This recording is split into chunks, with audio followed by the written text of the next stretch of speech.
Satish, can we start? Yes, Nina. Shivashakti madam, can we start? No. You can't see her. See her. Sir, 1 minute, 1 minute. Yeah, sure. Yeah.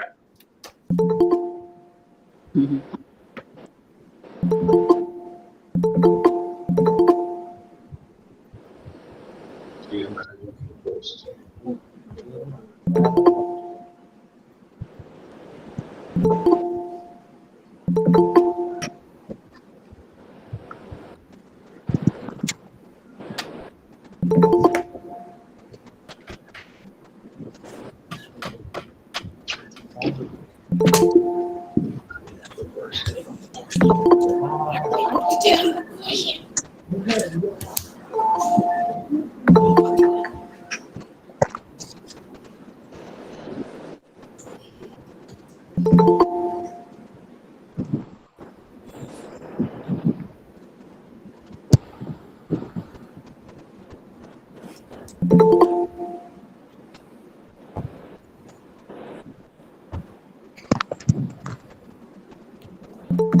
Shivashakti madam, can we start? Yes, sir. Yeah. Vijay? Vijay? Yeah. Yes, ma'am. Shakti madam. Ma'am, could I? Yes, please start. A brave new world. Inhale the future. We trust the next days because we know the author. PNTEU and innovation with one voice. A new day you have never seen before. Seize the day to have incredible opportunities and go through what we go through for the whole university to render. Good evening, esteemed teachers who create professions and audience, the cohort ever in the history of storytelling.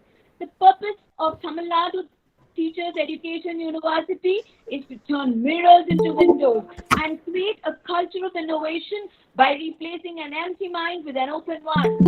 Fabrico-based Innovation Private Limited, headquartered at Singapore, is woven with customs and traditions to let creativity blossom and witness the path to the World Storytelling Championship 2021. Tamil Nadu Teachers Education University, in collaboration with Ace Innovation, proudly presents the two-day international online storytelling program for teachers to develop an art in teaching and learning. PNTEU Coordinator, Dr. Shivashakti Rajamal, Assistant Professor, Department of Education Psychology, is here to welcome the gathering. Ma'am, be happy to welcome the audience.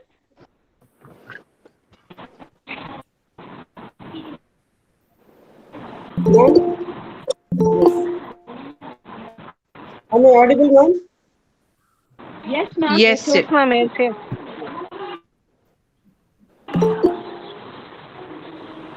Teachers are our greatest directors. They spend their lives education our young people and shaping our nation for tomorrow. A very good evening, everyone.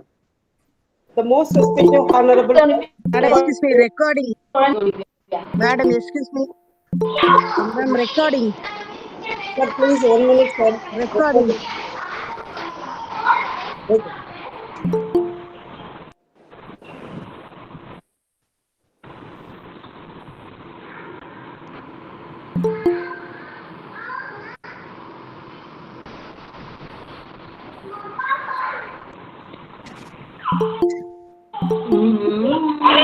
Dear participants, all are mute yourself, please. Dear participants.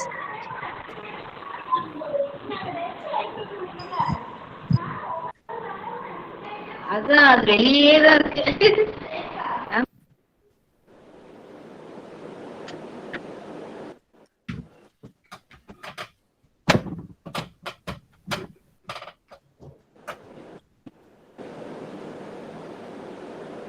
Dr. Premalata, ma'am. Dr. Premalata, ma'am. Ma'am, சொல்லுங்க. Yes, ma'am. Yes, ma'am. Ashton Gildesk ஒரு message போடுங்க Tamil America TV ஒன்னும் join பண்ணலாம். Okay. Okay.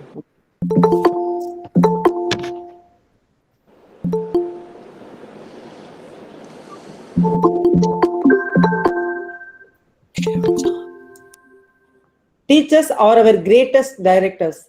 They spend their lives education our young people and shaping our nation for tomorrow. Very good evening, everyone. The most respected Honorable Vice Chancellor of Tamil Nadu Teachers Education University, the most respected CEO and founder of Ace Innovation Private Limited, Major Nagarajan Narayanan sir, the most respected Registrar of TNTU, the most respected Dean of Faculty, Professor M. Govindan, the most respected Professor S. Mani, TNTU, and the most respected founder and president of Tamil America TV, Mr. Astin Giltus, and the most respected resource person, Susan Ida and June Brown, respected organizing secretary, Mrs. Satish Kumar, Dr. Neena Gayatri, and all the TNTU faculties and all the organizing committee members of Center for Capacity Building Programs for School Teachers and Ace Innovation Private Limited. Respected teachers, educators, research scholars, students, and well-wishers, a pleasant evening to all.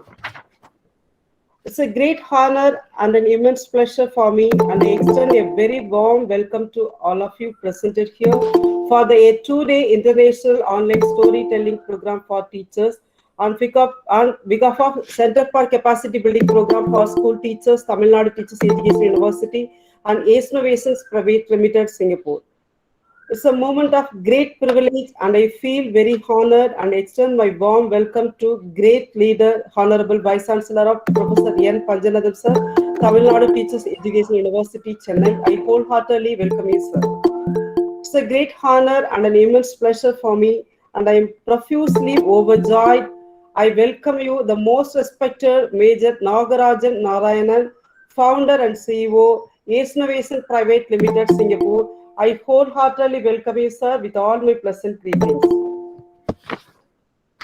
I find immense pleasure to welcome the most respected Registrar, Professor V. Balakrishnan, the most respected Dean of Faculty, Professor M. Govindan, the most respected Professor S. Mani, Director, Center for National and International Collaborations, Professor and Head. Ma'am, it's not audible, ma'am. Shivashakti ma'am, it is, you could continue. Okay. Professor S. Mani, Director, Center for National and International Collaborations, Professor and Head, Department of Educational Planning and Administration, TNTU, Chennai. I wholeheartedly welcome you, sirs. I wholeheartedly welcome Mr. Astin Giltus, Founder and President, Tamil America TV, USA, who accepted to be the online media partner. I welcome you, sir. I feel very honored, and it is a glorious moment to extend my warm welcome to today's eminent resource persons, stories with various voice modulations by Susan Ida and June Brown. I wholeheartedly welcome you both. I heartily welcome to the organizing secretary of this program, Mr. R. Satish Kumar, Vice President, Ace Innovation Private Limited. I wholeheartedly welcome you, sir, with all my pleasant greetings. I feel very honored, and I extend my warm welcome to Dr. Neena Gayatri, COO, Ace Innovations Private Limited. I welcome you, ma'am. I extend my warm welcome to all the respected Ma'am, it's not audible, ma'am. teaching, non-teaching faculty. Very clear, ma'am. Clear, audible. I extend my warm welcome to all the respected teaching, non-teaching faculties, students of Tamil Nadu Teachers Education University, and respected organizing committee members of Center for Capacity Building Programs for School Teachers, and respected organizing committee members of Ace Innovations Private Limited. I wholeheartedly welcome you all, the organizing committee members. Last but not least, I extend our hearty welcome to all the wonderful participants in such a great numbers from various states across the country. I most welcome all the participants from different parts of our country. Once again, I welcome you all with pleasant greetings. Thank you. Thank you all. Thank you, ma'am. With a thirst of knowledge and a passion for teaching, Dr. Neena Gayatri, a truly multi-talented personality with over 29 years of experience in universities and colleges, wishes now to color the world with stories and has made her step into the world of storytelling. Every voice deserves to be heard, says Dr. Neena Gayatri, COO, Ace Innovation, who will now introduce the guest. Thank you, Viji. Thank you, Shiva Shakti. Good evening, everybody. Great stories happen to those who can tell them, says Ira Glass. Our first storyteller of the day is a woman with a voice. And a woman with a voice is a strong woman who has her own story to tell. This lovely lady I chanced upon nearly a month ago. Mata Pita Guru Devam, they say. This ever smiling guru of mine initiated me into becoming a storyteller at the 1001 Friday Nights of Storytelling in Toronto, Ontario, Canada. Susan Ida Bucket can often be heard listening to and telling stories at the 1001 Friday Nights of Storytelling in Toronto, which consists of an amalgamation of amazing storytellers and awesome human beings. She is often seen hosting the program and does one amazing professional job. Giving is not just about making a donation. It is about making a difference. And Susan always makes that difference. In keeping with social responsibility, 10% of the income from storytelling is given to charity. A thorough professional, a storyteller par excellence. Not only does she have the gift of the gab, she also has the writer's wrist. Baukat in the story is a must read and a must buy. By some, her stories and songs are experienced as gripping, unsettling, and at times loving. Some listeners have the feeling of being plucked from the present reality and placed into another. Ladies and gentlemen, be ready to be transported. Susan, the space is yours. Thank you. Thank you very much. Thank you. Thank you. I'm seeing myself on gallery view. I guess that's how it will be. Okay, so I'll just adjust that. All right. I would like to thank Major, Dr. Nina, and also Bhavna, and everybody else who has made this possible, this space possible. My deepest thanks. And for all of those of you that are going to be listening. And I heard the voices of the little ones coming through the mic, and I'm very pleased about that because the experience I want to share has to do a lot with the little ones, and because initially that's how I crafted it for it. So thank you very much. My name is Susan Ida Bucco, and information about me can be found in www.buccointhestory.com, and Bucco is spelled Boucaud, and then inthestory.com. I've been asked to share my experience with you in terms of voice modulation. So voice modulation has to do with the control and the adjustment of voice. Okay. In sharing this experience, I went back over YouTube videos I've done, over tapes of my stories that I have told, and I came across what I consider to be 6 of the most used voice modulations that I do, which are silence, pitch, volume, emphasis, pace, and pause. In reviewing that, I became aware of a fundamental question that I had to ask myself to do with voice modulation. And that is, what is storytelling? What is it, right? What do I need for storytelling?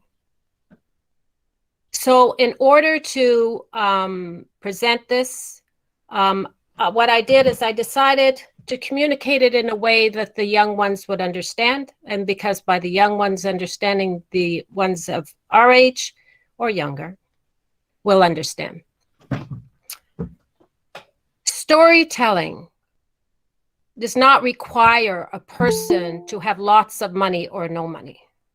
It does not require a person to have a home or no home.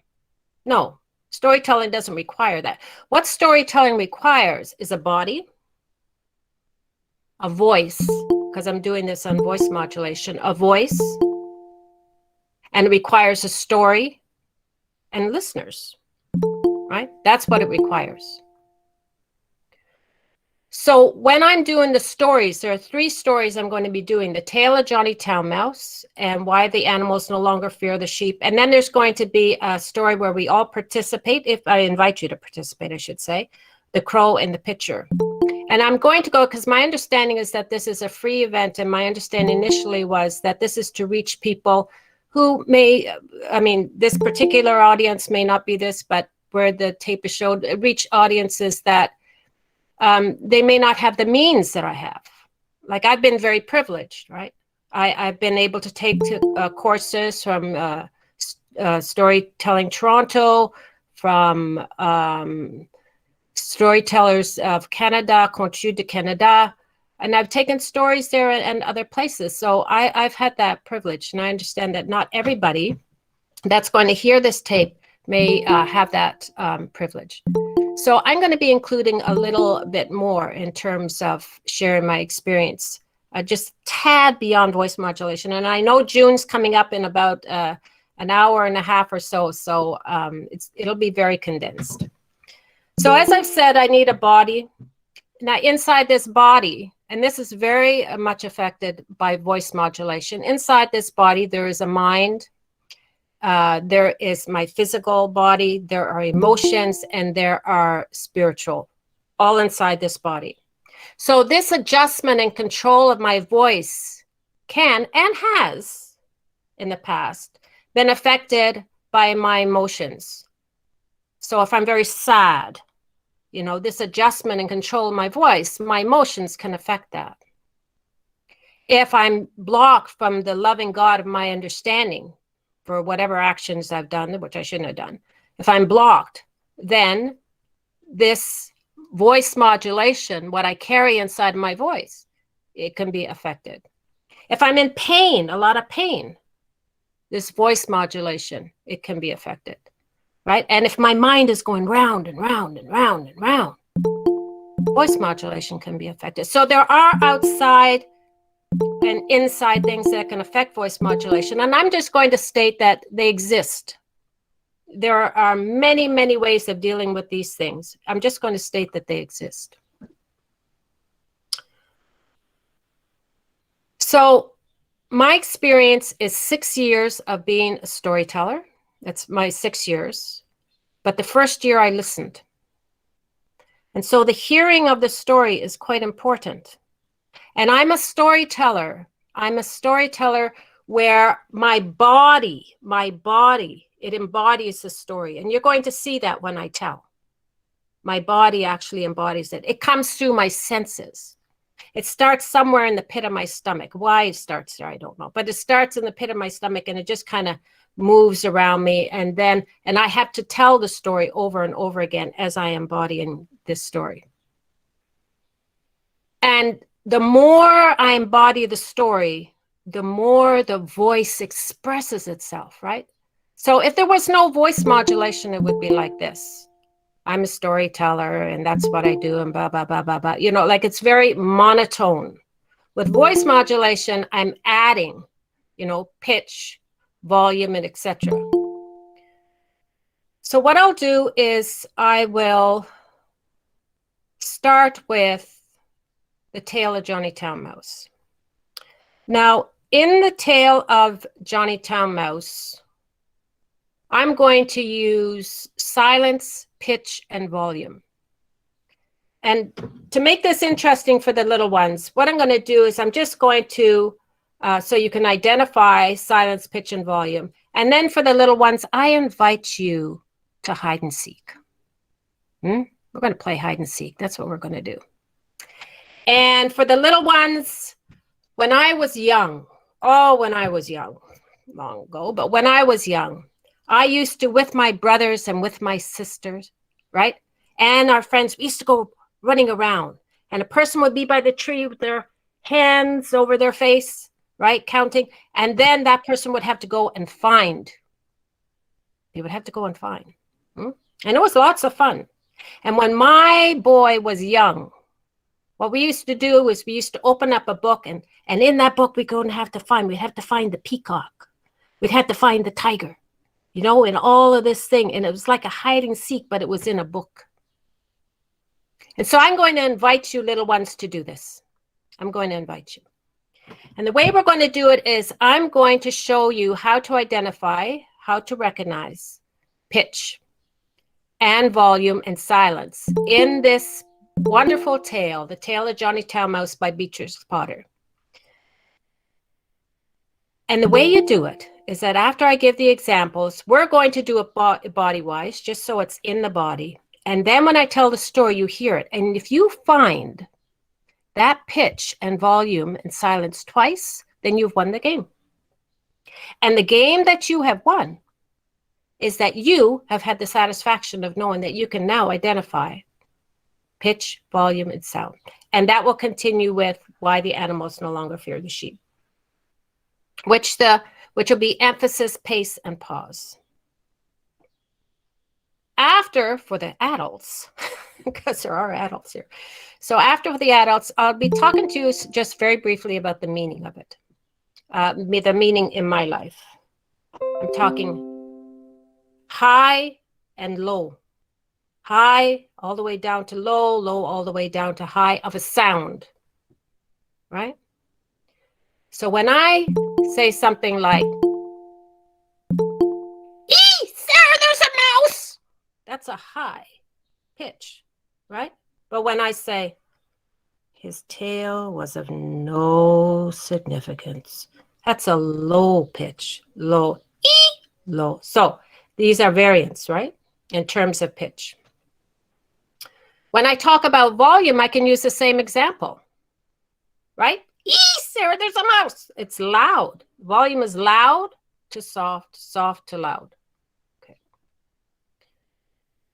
So we've got volume, pitch, and silence. And in the second story, we will do just a little bit more of that to embody it inside. So I'm going to start. And I'm just going to, for those of you that are without means or close to without means, what I'm going to do is I'm just going to tell you how I open up a story, right? The first thing that I'm going to do is I'm going to say my name. My name is Susan Ida Bucco. If it's an audience that's a lot and I don't know anybody like here, then I'm going to say my website because you want to know more about me, right? So www.buccoandthestory.com. And then I will spell my name because my name is often is not spelled correctly. So I will state it's Boucaud. And then I'm going to introduce and I'm going to say, The Tale of Johnny Mouse is by Beatrix Potter. And I got it from a book that was published in 1918 called The Tale of Johnny Mouse. So I'm mentioning the year and all of those things for adults. For adults, I'm doing this. So know the copyright and the intellectual property of your country, right? In Canada, this is all public domain. So, but for the adults here, know it for whatever country you're from, know your intellectual property and your copyright laws there. For the little ones, it's nice to share. Isn't it nice to share? It's so lovely to share. So when I give this information, I'm not saying that I made up this story. No, I'm not doing that. But I'm saying it so if somebody hears me tell a story, then if they want to share the story, they can share the story. They know where to go to get it to share, okay? Which would be libraries, online sites, and so on. Okay, so we'll start. And then I bow my head. There's silence. And then I start. Johnny Mouse was born in a cupboard. Timmy Willie, wow. He was born in a garden. And he loved his garden. He ran around that garden. Oh, he loved the smell of the earth. He loved the smell of flowers. He was in love with his garden. And one day by the gate, he saw a basket. And there was a little hole in that basket. And so he scuttered into the hole. It was full of peas. Oh, and he ate, and he ate, and he ate, and he ate those peas. Oh, he ate so much that he fell asleep. And when he woke, he was being jostled back and forth and back and forth. Oh, what is happening here? What is happening here? back and forth, clippity-clop, clippity-clop, clippity-clop. He could hear the horse's feet. Finally, the clippity-clop stopped, and then he heard a voice. Sarah, get the basket. Put it on the kitchen table. And Timmy Willie looked up, and he was a bit shaky. But when he saw that lid open, he leapt out of that basket and ended on the floor. And he was running around. Sarah, a mouse, get the poker, get the broom. Oh, thought Timmy Willie, they're going to kill me. They're going to be killing me. Oh, no. And he saw a little hole in the wall, and he scooted into that hole, and zoop, down he went. And plop, he landed on something. As he was going down, he was holding on to his little sensitive stomach and closing his eyes. And when he landed with a plop, he opened one eye, and then he opened two eyes, and he looked around, and all around him were mice with their long, elegant tails. And some were stroking their tails. He saw the mice, and then he looked down, and oh, he had landed on somebody's kitchen table. Oh my. What is the meaning of this? And he looked, and that was his introduction to Johnny Tamos.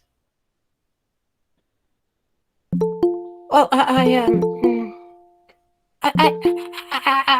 ran into a hole, and then I went down. I went down, and then here I am. Yes, that's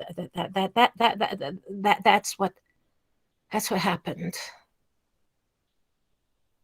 Oh, said Johnny Tamos. All the mice around the table again continued to look at him, but this time their look was fixed on him, a certain part of his body. Said one, stroking his long, elegant tail. Well, did a cat catch your tail? He said to Timmy Willie. A cat? My tail? Oh, no, my tail's okay. Timmy Willie's tail was of no significance. It was a small, little tail compared to all of their tails. Come, said Johnny Tamos. Enough, everybody, come, sit. And so, Timmy Willie sat. But as he was sitting, he heard all of this noise. Upstairs, there was banging and commotion. Oh, what is that? Said Timmy Willie to Johnny Tamos. Oh, that's just the children playing around Sarah's feet. You know, as she feeds the humans on the tray and we run around her feet, she gets all upset and she throws the tray up and then down comes the food. And that's what we acquire, as you see. We're never out of food. Oh. Now, Timmy Willie had noticed the food, but it wasn't food that he was used to. I mean, he was used to peas and corn. These were very delicate foods. He just didn't feel like eating those foods. Then he heard another bang. What's that? Oh, that's just the cat. It's the children playing around the cat's feet. They play around the cat's feet, he said. Well, by this time he had totally lost his appetite, and his poor little sensitive stomach was just growling and groaning and doing all sorts of things.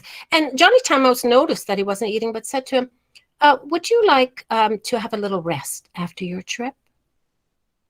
Oh, yes, I would. Yes, that would be nice. Wonderful. We have 4 guests, a prized possession, one that we appropriated. And he brought Timmy Willie to another room. And there was a cushion.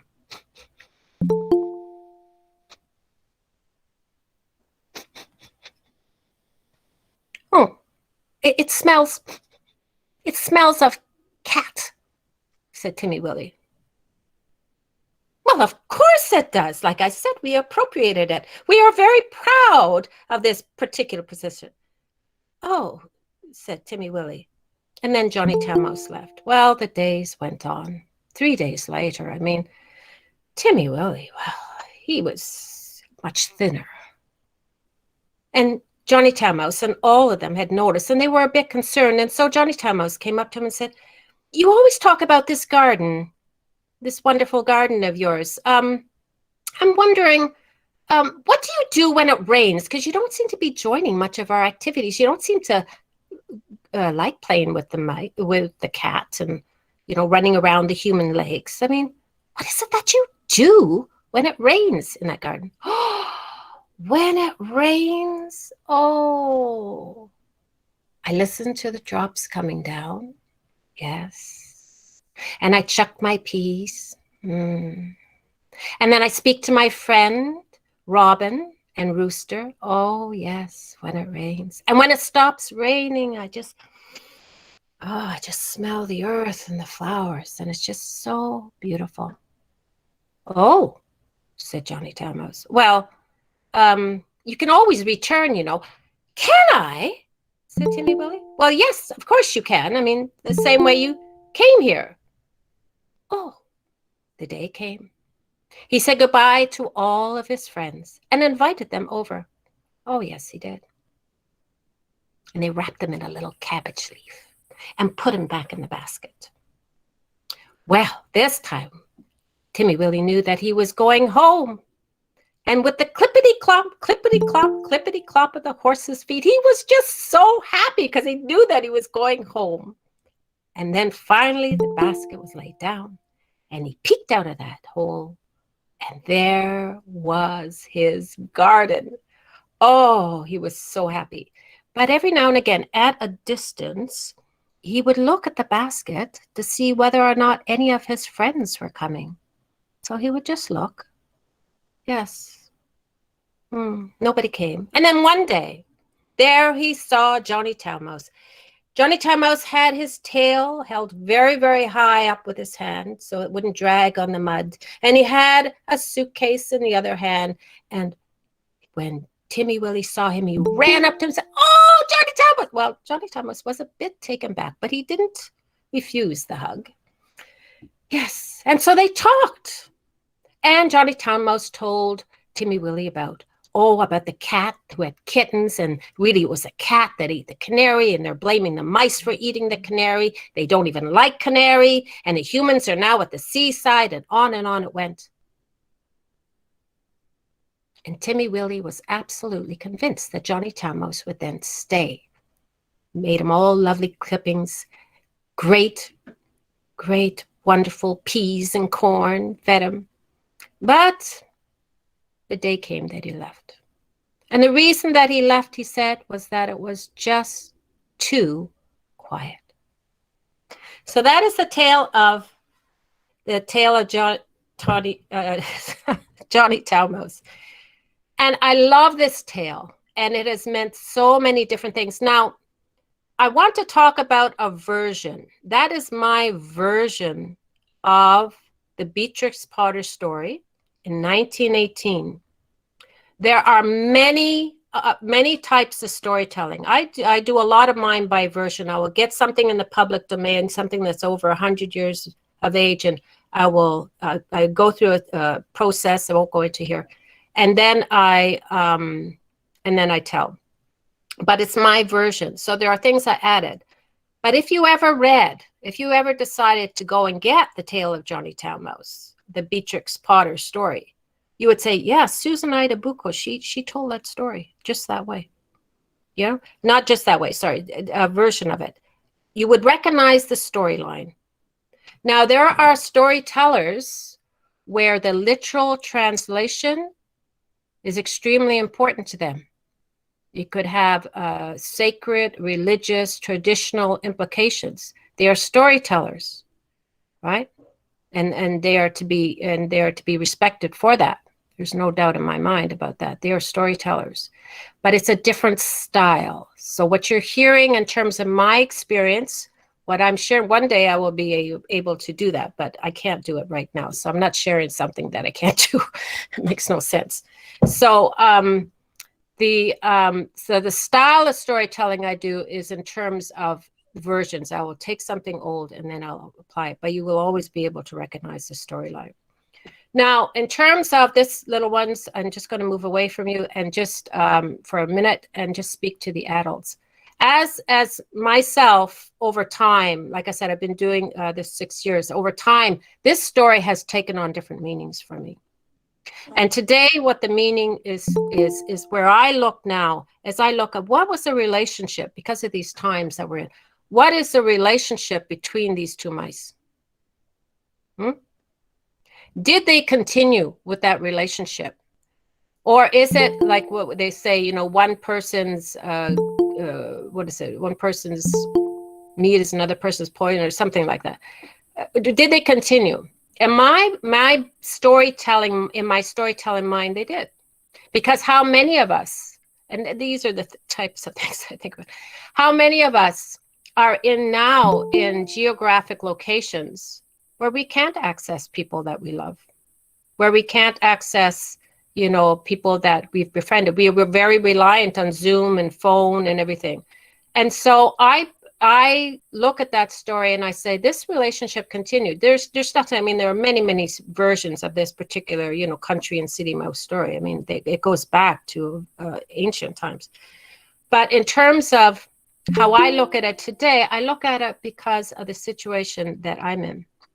And so it has meaning for me now that this relationship continued regardless of, even though that's not even actually part of the story.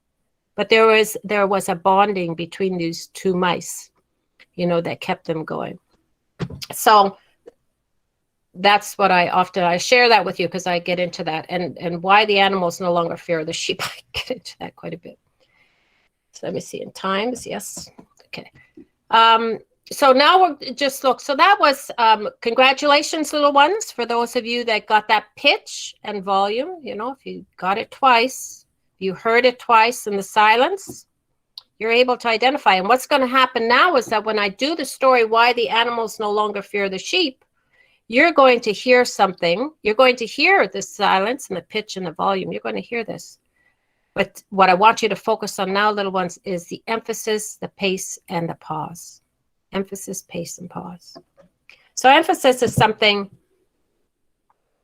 it's something that I want you to hear.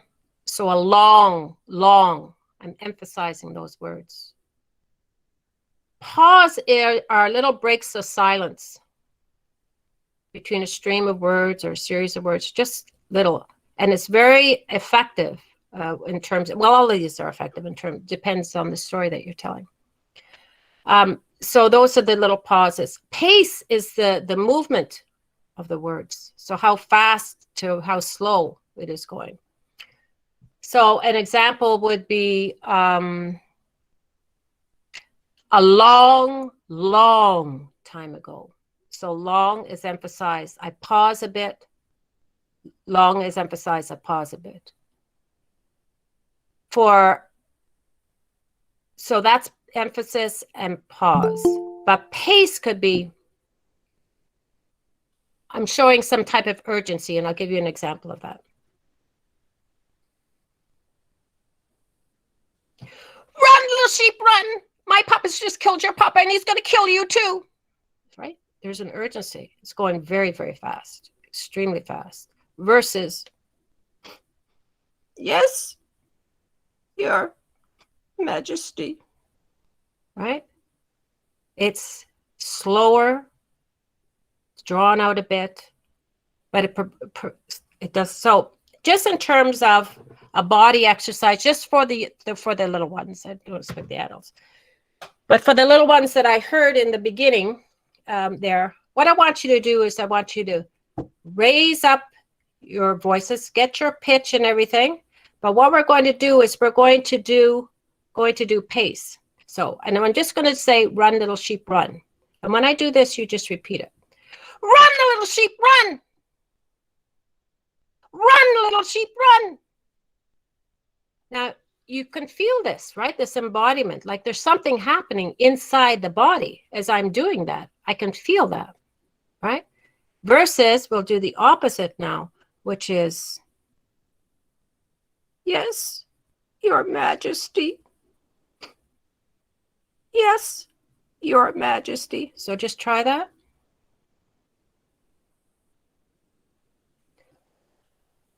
The body, my body, the experience of this in my body is very, very different. But I'm going, run, little sheep, run.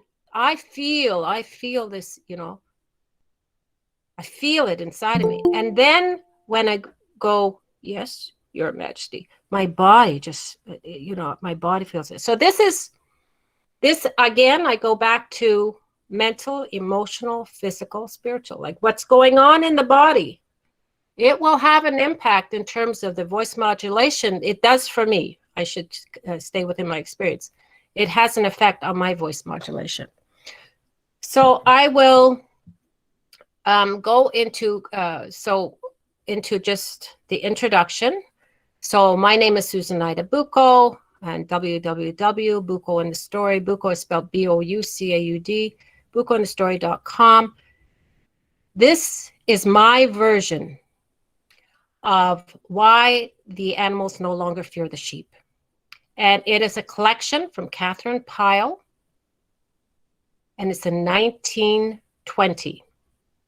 And the book is entitled Wonder Tales from Many Lands. Okay, so I look, and then I'm silent.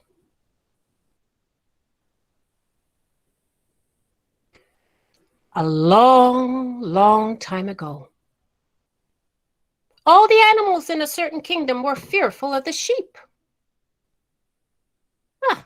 Wasn't that the sheep had done anything, because they hadn't.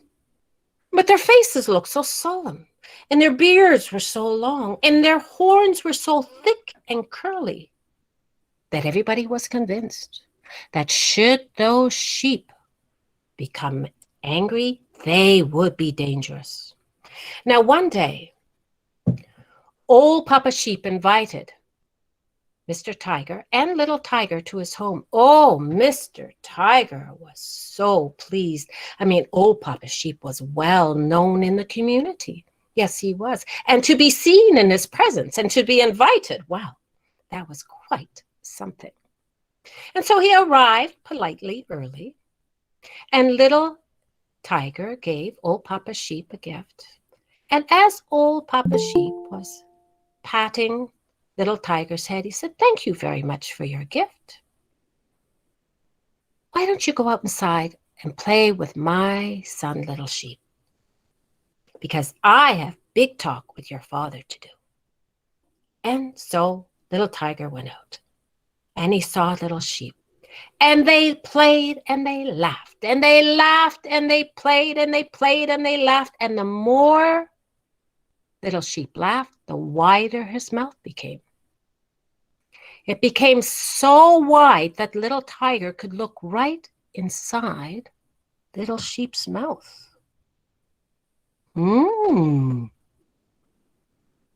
Those aren't cutting teeth. Those aren't biting teeth. Those are itsy bitsy teeth. But he said nothing, because he was having such a good time playing, and continued to play. But on the way home, he said to his papa, "Papa." "Yes," said Mr. Tiger. "Papa, I have cutting teeth and biting teeth just like you have cutting teeth and biting teeth." "Well, of course you do," said Mr. Tiger. "Papa." "Yes," said Mr. Tiger.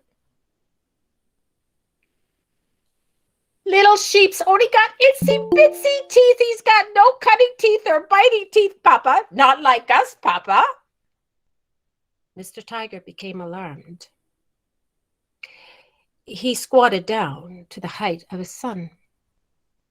He looked at his son and very seriously said, "You must never, ever say those words again." "But Papa, he's got no biting teeth. He's got no cutting teeth." "Enough. You are never, ever to say that. If the sheep heard that, this is a sign of disrespect. You will be in danger, your mama will be in danger, and I will be in danger. This is never to be spoken about again. Is that understood?"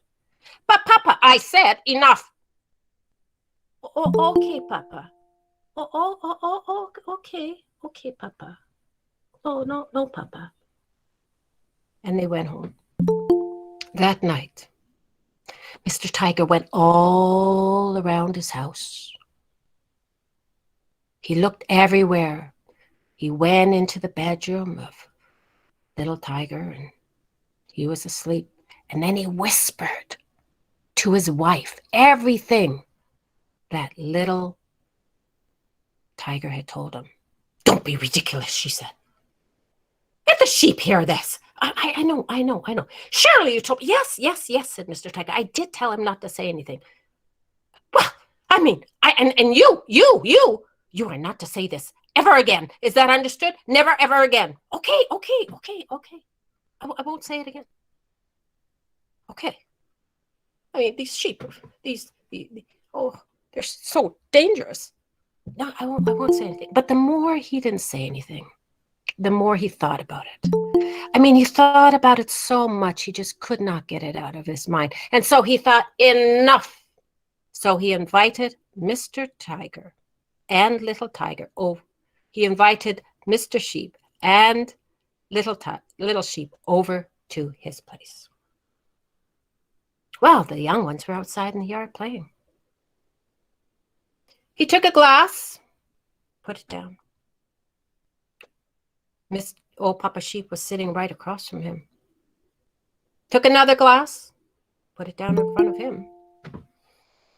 And then he took a bottle of wine, put the bottle of wine right between the two glasses. And then Mr. Tiger started to pour the alcohol into old Papa Sheep's glass. And he drank, and he drank. And pretty soon he was feeling no pain. Nothing.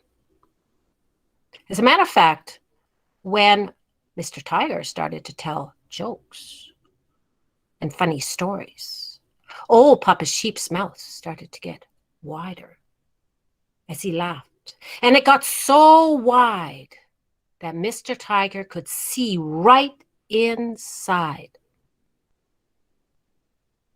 old Papa Sheep's mouth. "What is this?" said Mr. Tiger to himself. "What is this?" said Mr. Tiger. It was like a volcano that had been simmering inside of him. It started to boil up. The anger. He has no cutting teeth in there. He has no biting teeth there. To think that I have been seen in the company of this. And then that volcano exploded inside of him. The anger, the rage came out, and he took his paw and he struck old Papa Sheep. And old Papa Sheep fell on the floor, dead. The young ones were outside, and they heard the commotion. And Little Tiger decided to go in and see what was going on. And when he saw his papa on top of old Papa Sheep, he knew exactly what that meant. He had been on many hunts with his father, and he ran outside and he went, "Run, Little Sheep, run! My papa has just killed your papa, and he's going to kill you too. Run, run!" Oh, said Little Sheep. "Oh, Mama, cried Little Sheep, running. And when his mother heard her son's cries, she came out of that house, and they ran, and pop, they met, and it was underneath a tree. It just so happened that the queen of the birds, well, she was on a branch of that tree, and I choose to believe that Her Majesty was sunbathing, she was just taking in the sun, getting away from the daily grind of her duties. And then she heard the ruckus below her. Is there no place I can go? And so she hopped down a few branches and she listened. And that's when she heard what had happened. This Mr. Tiger, I've had quite a bit. I've had enough of him. This is it. This is quite enough, she said to herself. And she presented herself to the sheep. I will deal with the matter of Mr. Tiger, she told them, but you too, you must go into your home and do not come out until I send a messenger. Do not come out. Is that understood? And Mama Sheep curtsied deeply. Yes, Your Majesty. And Little Sheep bowed. Yes, yes, Your Majesty. And off they went. She summoned all to her. All in her kingdom came. And she told them, Mr. Tiger has killed old Papa Sheep for no known reason. And I have had enough. We will have a feast tonight. And after the feast, there will be a dance. You're to all come in twos. Mr. Tiger will sit at my right-hand side. Oh, went everyone. Enough, said Her Majesty. He will sit at my right-hand side. And at the dance, he will be my soul dance partner. Soul dance partner? Did she say soul dance partner? Oh, no. Enough. When we are on the dance floor, herons, when I give this signal, the nod of my head, you are to clap your wings loudly. And you herons and all who are on the dance floor are to put your heads underneath your wings. Is that understood? Yes, Your Majesty. And when I give this signal, you, herons, are to clap your wings loudly again, and you are to remove, as well as all, your heads from underneath your wings. Is that understood? Yes, Your Majesty. Good. Go and get ready. She sent the messenger to Mr. Tiger, but she didn't have to be concerned. She knew his character well, and she knew that he would accept. Moi? She said. Moi? Said Mr. Tiger. She wants me to sit at her right-hand side and to be her sole dance partner? Well, please inform Her Majesty I accept the invite. Now, I can only imagine that Mrs. Tiger, maybe she was visiting some friends, maybe, yeah. But she comes home and she sees her husband looking so well. I mean, his whiskers were as straight as could be.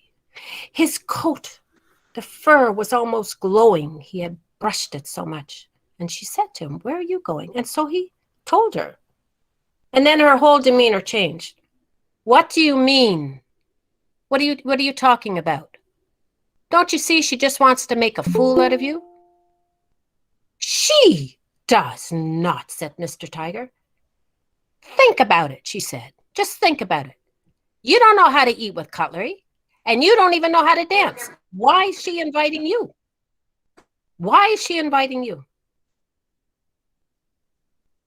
You, said Mr. Tiger, are just jealous. That's all. You are just jealous. And he ran out, slamming the door. The queen doted on him. Anything, food, whatever. And then came the dance.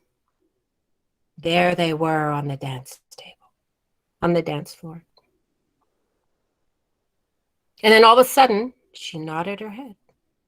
The herons clapped their wings loudly. All, including the herons, placed their heads underneath their wings. Mr. Tiger blinked because the clapping was so loud. And when he came out of that blink, he noticed that the queen's disposition had changed completely. What is the meaning of this? She said. You, sir, have your head on your shoulder. Well, yes, said Mr. Tiger. Of course I have my head on my shoulder. I mean, Your Majesty, of course I do. Do you see anybody with their head on their shoulder? And he looked around. No, I don't.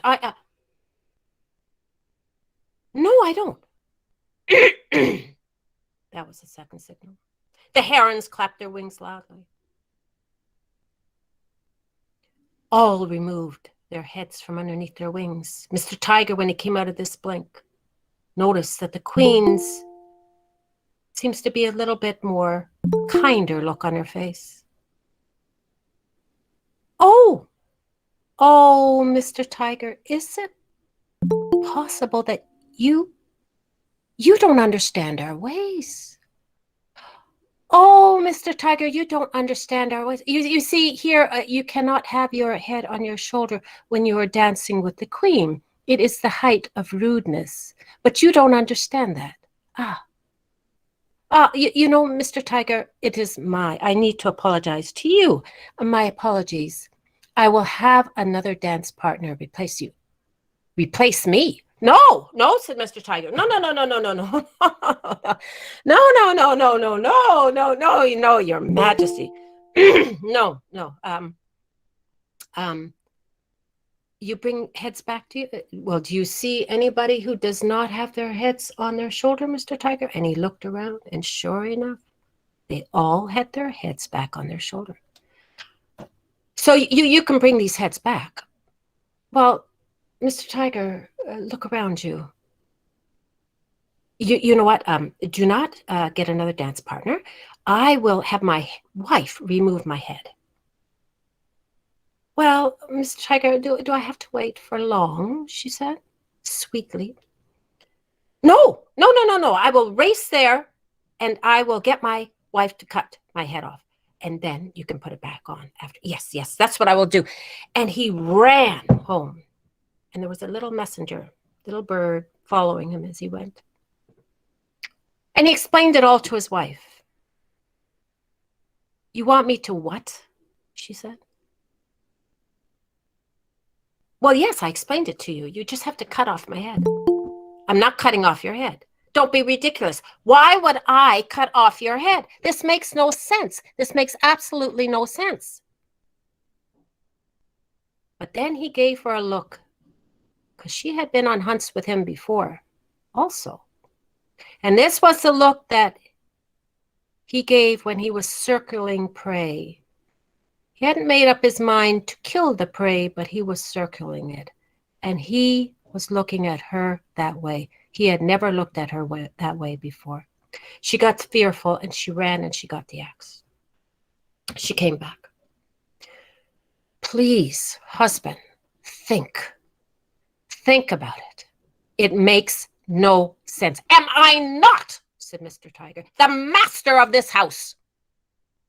And with that look, that was the look that he gave when he was just about to pounce and kill the prey. And she knew that he was going to kill her. She took that axe and off went the head. The messenger flew back to the queen, and the queen had the messenger fly to the sheep, and the sheep came out. Now, no one in that kingdom ever mourned Mr. Tiger. They never did. They never did. But as for the sheep, well, that little sheep grew up to be big, and he grew up to be bigger than his papa, and his beard was longer than his papa, and his horns were thicker and curlier. But everybody knew that inside that mouth, there were only itsy bitsy teeth. They had no bite. No, they had no cut. Not at all. And from that time on in that kingdom, that is why none of the animals fear the sheep. So that's the story by a collection from Catherine Pyle, While the Animals No Longer Fear the Sheep. And again, for the adults, where am I in that story? Because this story was, it's over 100 years of age. So where I am, I'll just briefly state, what have I got in terms of time? Okay, I'll just briefly state that in the beginning, it was a relationship between little sheep and little tiger that kind of resonated with me, right? That relationship. Then it became one of the queen, how she was able to organize and do things. That had a lot of meaning. But these days, in terms of what's going on in Canada, though we are coming out of it, Mr. Tiger represents for me the obstacle, right? And the Queen now represents to me, how I see her now, is that she is the one in leadership. And as long as those that followed her did as they were told to do, then what occurred is that this obstacle was diminished. And in my life, with this obstacle that we're presently in, as long as I do things and the leadership is sound, then the obstacle will be reduced. Maybe not diminished, but reduced. So I'm seeing things. I'm gaining different perspectives of the story, just like the tale of Johnny Townmouse. Even though these stories are basically written, as you see, for children for a long time ago, it can have that. I'm 67, going on to 68. So it has meaning in my life now as an adult, right? As an adult, it has meaning in my life. So these stories are just wonderful. They're just wonderful. So I see we're coming up. So yes. So what I just want to briefly talk about now is not only in terms of perspective of stories, but in terms of the voice modulation, where I locate myself in the story is important in terms of how I give voice, or where I place that emphasis, right? Where I place that pace and pause. And for the little ones, again, if you caught two of them, two emphasis, pace, and pause, then you've won the game because you're able to identify.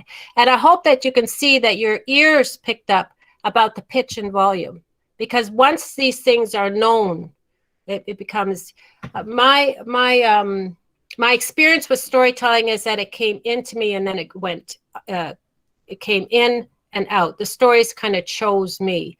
And I'm at this stage where I'm learning to articulate about stories more. So if there are people in the audience, or if there are children in the audience, and you just do a story because you like it or it appeals to you, what I have found is that sometimes I will grow into that story. Sometimes that story will show me meanings, or all of a sudden I'm in a situation and then I remember a story and that story helps to guide me. So respect how the story, I have to respect how the story comes to me. It may come to me in a very different way than it does to others. A lot of people, they will look at story structure and they will be, their mind, and they will be able to articulate it, and then they've got to move it down into their body. For me, it's kind of the reverse process. There's no right or wrong. It's to all be respected, and everything can be learned from it, right? So that's how I look at it. So what I'm going to do, and I made this one special for the little ones, but there's so I'll continue with that. And then June, I think you'll be okay to go after that. I think I will do it after that. This is a picture. So what I'm going to do is I'm going to do, and we're all, whoever, I'm going to invite all to come, and we'll do an Aesop fable, and it's about the crow and the pitcher. So this is what a pitcher looks like.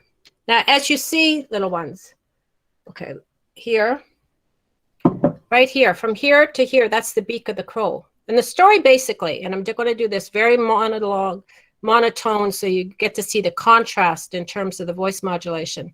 There is a crow, and he's thirsty. I keep looking down to my corner here because I'm away from the light. There is a crow, and he's thirsty. And he wants some water that is in a jug. He's not able to get to the water because his beak is not long enough, right? So you see here, it's not long enough. So his beak is not long enough. What he does then is he takes some pebbles, and he puts them into the jug, and if the water's low like this, there'll have to be a lot of pebbles, right? A lot of pebbles. He takes the pebbles, puts them up, and then he is able to get water. Now, that's it. I've told you the story, right?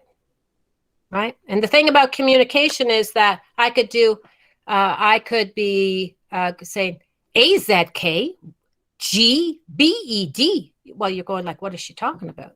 So it's not just about a matter of sound, it's also about a matter of communicating. Like, what am I communicating here, right? So, and voice modulation helps with that, because as you saw, what I just did was extremely boring. It's just no way around it. So what I'm going to do here is I'm going to fill this with some water. Maybe let me see, make sure. Yeah, okay. So I'm just going to do, because this would take too many, too many stones. So here, there's the water. Now, a lot of Aesop's fables are teaching, right? They teach different things. So you see that there. So it's like life, right? You do one thing at a time. And what happens is things become in reach. So I just finished retiring after 40 years of being a frontline social worker. And I took a course. How did I do that? I took courses, one course and another course and another course, right? Wasn't reachable for me in the beginning. Same with storytelling. I took one course, I took another course, I took another course. And this is this crow putting the pebbles in the water to reach, right? So you get your education, right? Masters of social work, professional storyteller, and look at this little one. Do you see that? The crow's all happy now, right? It can drink its water. There it is. It's drinking its water, having a great old time. Okay. So a lot of Aesop's fables have to do with teaching different, what they call moral, but I'm not going to just stay within the voice modulation. Okay. So we're going to participate in a story now. So you've got the storyline, right? Which if you're doing a story, and then when I do this, you just follow. And this is about the embodiment of the story, about the voice modulation. Keep in mind too, that just if a person is mute, they can't speak, they can't hear. It doesn't mean that they can't tell stories. People tell stories. But in terms of what I've been asked to do with voice modulation, right? What I've been asked to do, it needs sound. It needs sound, right? Because this is the subject matter. Okay. So I will, because I'm including the little ones here, I'm going to not state the website because I'm not convinced that all little ones who are going to hear this will have this. So we'll start. My name is Susan Ida Bucco. Now you state your name.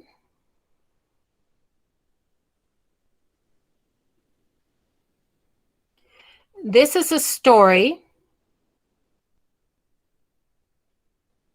an Aesop's fable, published in 1912, entitled The Crow and the Pitcher. And it's V.S. Vernon New Translation. And this is my version of the story. A long, long time ago, there was a crow. And he was very thirsty. Oh, I'm so thirsty.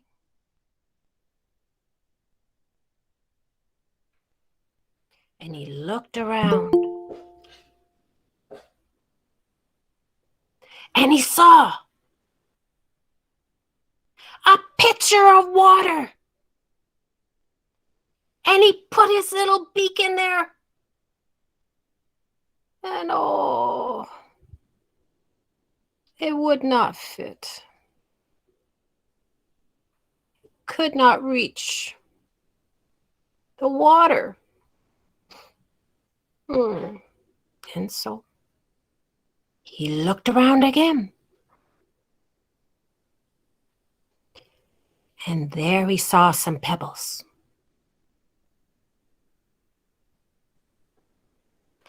He took one pebble. Plop! And he put it into that pitcher of water. And he took the second pebble. Plop! And he put it into that pitcher of water. And he took the third. And he took the fourth. And he took the fifth petal. And he put those pebbles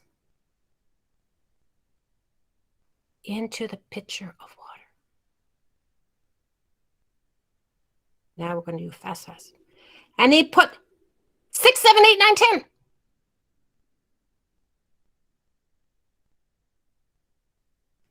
Into that pitcher of water. The water rose. And it rose. And it got higher. And then it went to the brim of that pitcher.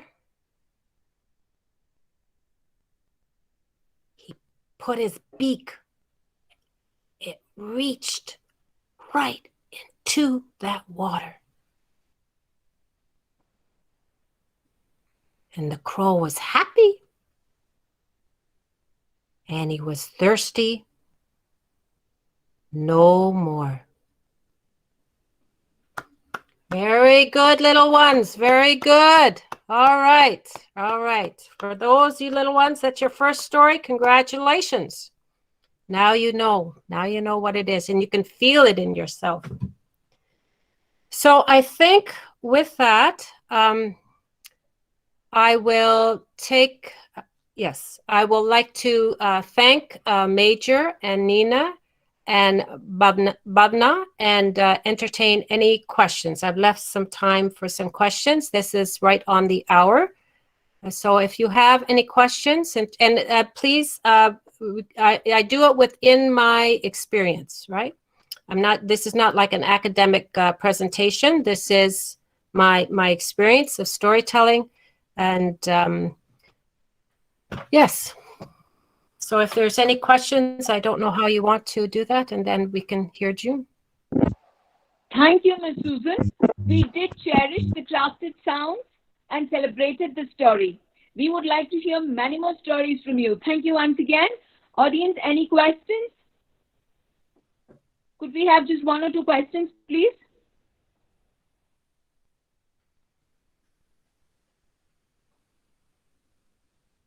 Yes, audience, could you make it a little faster? Could we have 1 or 2 questions?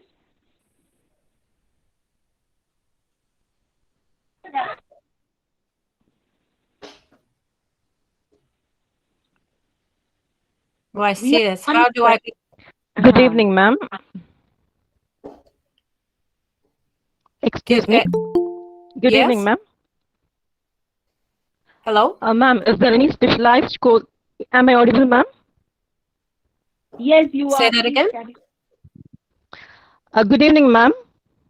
Yes? Ma'am, is there any specialized courses for storytelling?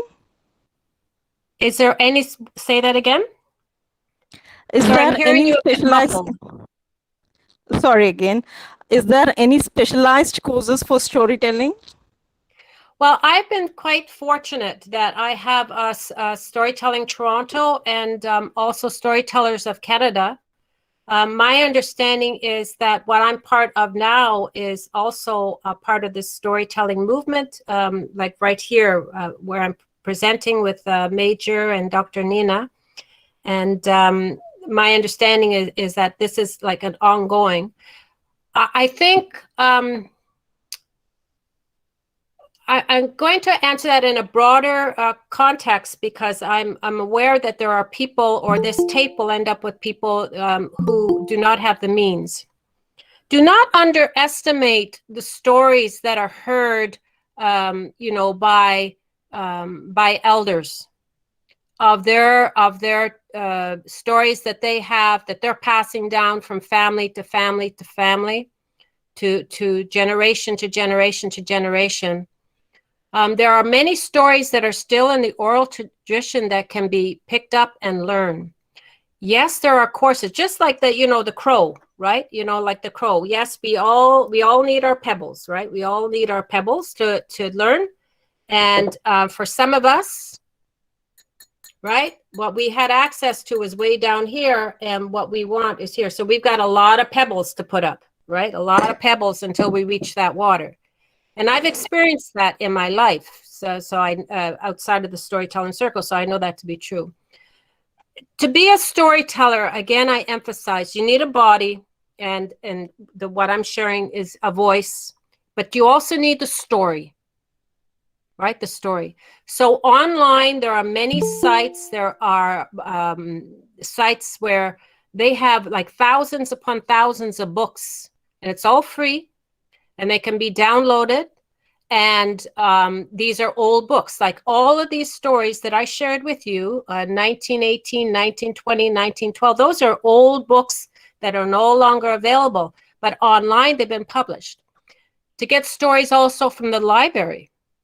There are some libraries that have online books there, books that have been discontinued but are still valued. Still because of their traditional or cultural relevance. So whatever country you're in, if there is a library, and find out where can I get access to these old books that are no longer published. The thing with the copyright and the intellectual property is that a person really does have to adhere to that in terms of whatever country they're in. I cannot state the importance of that enough. The other thing too, as I was referring to the little ones, is politeness and manners within storytelling. I do not tell a story if I do not claim that this is my story if I did not write it, right? So if my grandmother told me a story, then it's her story. I get permission if she's still alive, right? But if there's traditional stories and old stories, then I'm going to state that who the author of it is. If I'm doing an original story, like then what will happen is that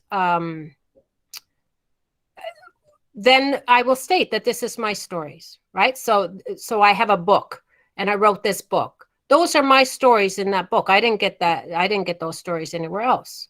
But there's another book I have, right? And I got those stories from other people. So I state that these are their stories. That, I think, is part of the core of it. So there's a story, and then there's the listener. The listener. So who are, as a storyteller, who are you telling? And when you know who you are telling to, then your listeners, you can align it with your listeners, right? So so stories are accessible, but the other thing too is practice. Practice, practice, practice, and more practice. So how does a person practice? I have a tape, right? You see, I'm lucky I'm old now. You know, I don't, if you're in your 20s or 30s, I wouldn't recommend this. But for me, I have my little headphone and I have my little tape recorder and I'm listening to the story. And then I'm telling the story. I'm out there doing my, getting my 10,000 steps. And I'm out there talking into this tape and listening to the tape and talking to this tape. And I'm listening to how I tell and back and forth, right? Because you need a listener. And maybe people are in your world presently aren't really into that much of storytelling, like they may come out of politeness to some events, but they're not really into it. So you need something consistently with that. So the other thing that goes with that, I would say, is have a community. And I'm very fortunate because of 1001 Friday Nights. And you're all welcome to come. You're all welcome to come. It's 8 p.m. Toronto time, and it's free. So there's a community there. And I have been blessed. I have been very fortunate, very, very fortunate to have that community. And if you don't have a community, then just start, one by one by one. So I'm hoping that I answered some of that question. Thank you, ma'am. Thank you, ma'am. Mm-hmm. A leader par excellence, a man on a mission to serve, having held senior leadership positions in the Singapore Army, the insurance industry, the food industry, and the education sector of Singapore. He has now forayed into the world of storytelling. Here is Major Rajan, founder and CEO, Ace Innovation Singapore, to give the closing remarks. Thank you, Vijay. Susan, that was awesome.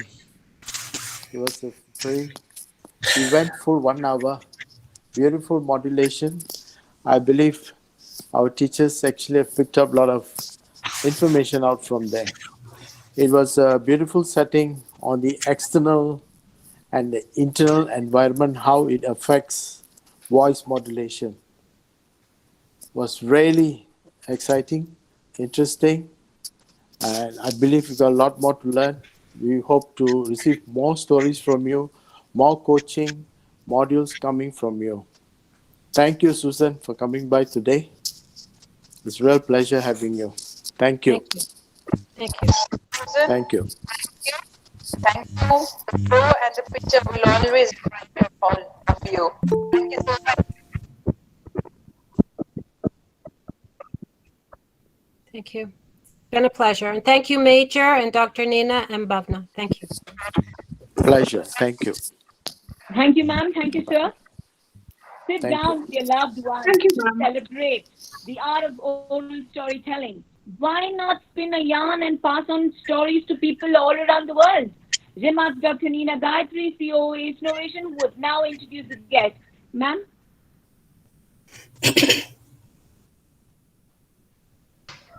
Once upon a time, not so long ago, there was a little girl with a lovely smile who loved listening to stories around the campfire.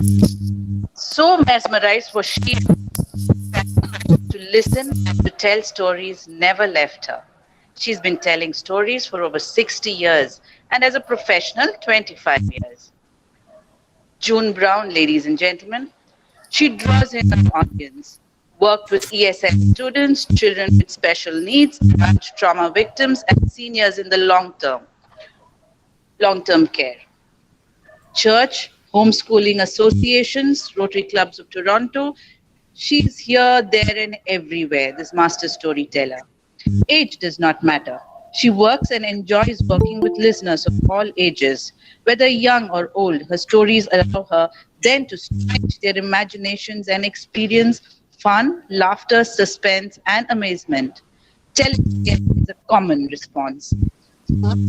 Tune in, focus, perk your ears, get ready to be mesmerized, not only by that 100-watt smile, but also by the when Innovation started our reach out. We've reached out to 200 tellers so far. And one special lovely lady. Dina, your headphones. There's some disturbance. Can't hear you. Can you hear me now? Oh, there's some disturbance. Hold on.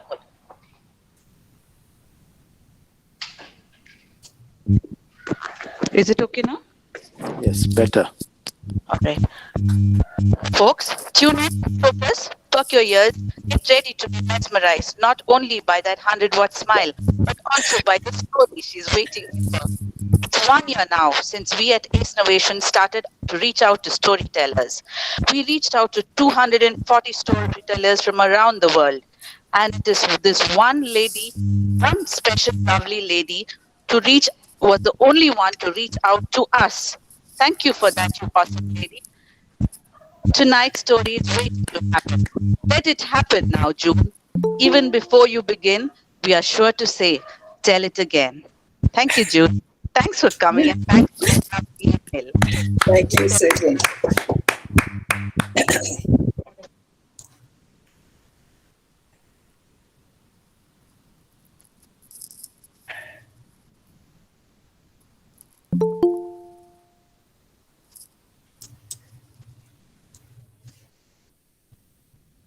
So are you going to highlight me?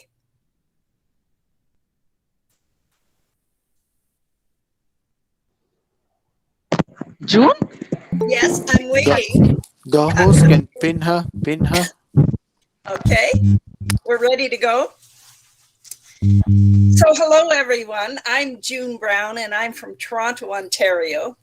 And I have been telling stories to children for a long time and also to adults. Behind me, I have a screen with some props on it. because I have found that when I go into schools or daycare centers, I bring props because children are used to so much stimulation these days that sometimes just your voice doesn't captivate them. Also, when I tell to ESL students, sometimes the words don't mean anything, so I have to show them what I'm talking to. That is the same with adults with dementia and seniors home. So I'm the lady that always brings in props. Certainly when I tell to an adult audience, I don't need that, or to older students in a school. But most of the time I'm carrying props. So the way I start my stories is I usually tell the children what is expected of them during stories. So I might start like this. Oh, when the stories are being told, oh, when the stories are being told, you have to watch and listen when the stories are being told. And I might do that 3 times and get the children to do it with me. So as teachers and listeners, I'm inviting you to sing along with me. Oh, when the stories are being told, or when the stories are being told, you have to watch and listen when the stories are being told.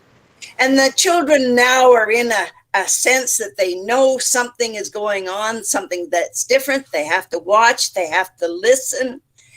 And then I ask them whether they're ready to hear stories.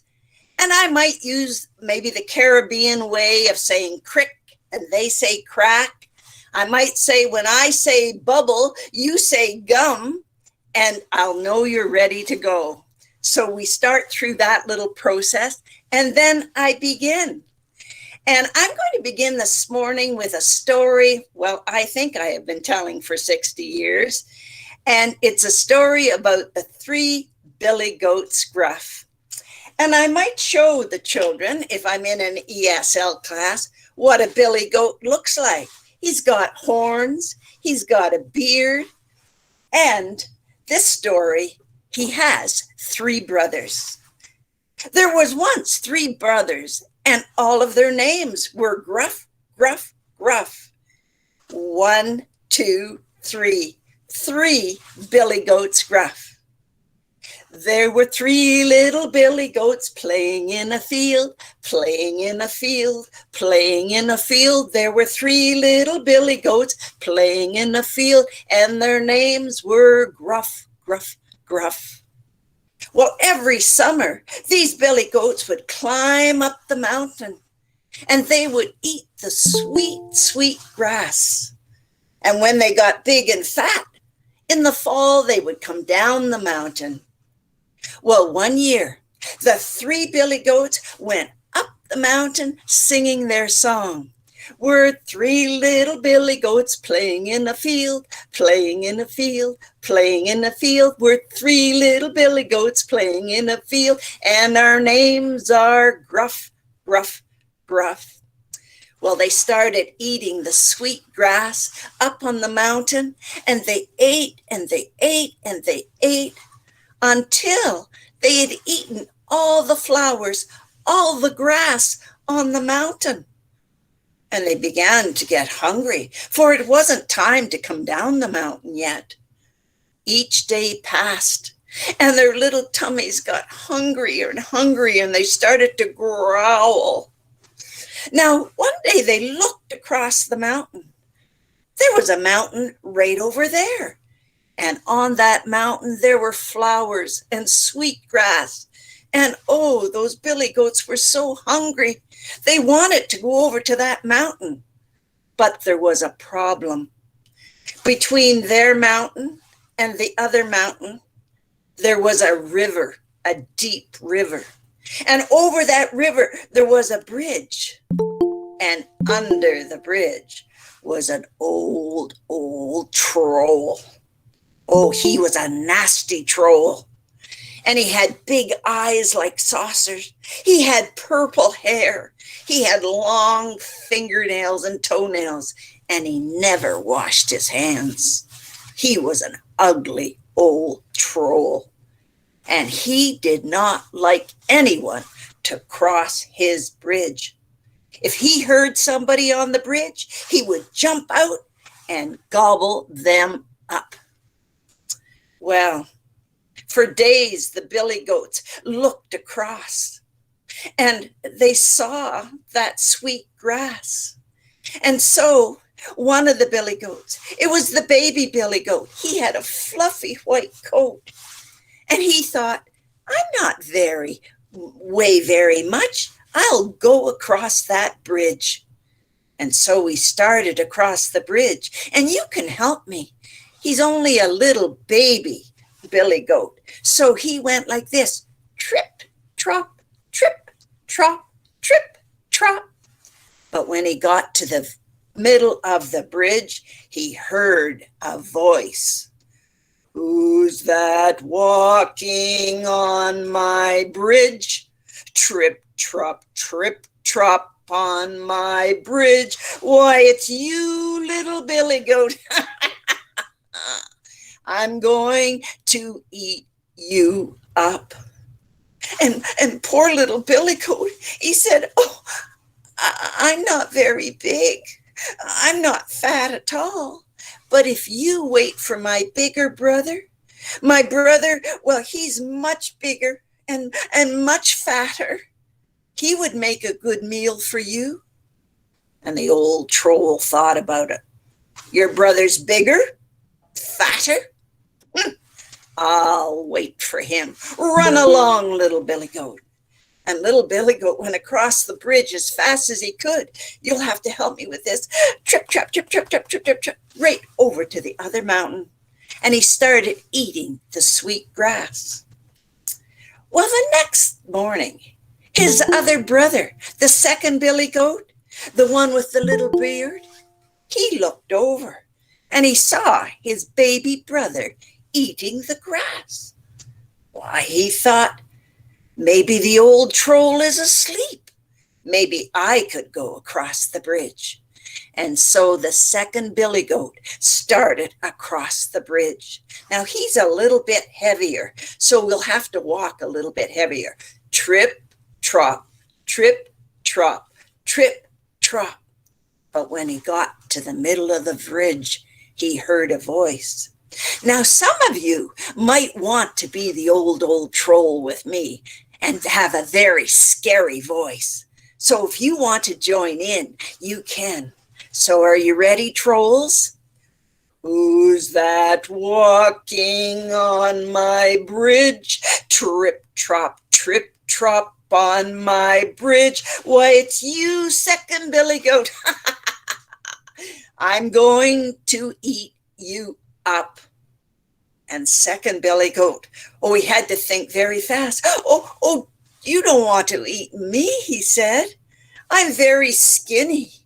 You want to wait for my brother, my big brother. He's bigger, fatter, and juicier.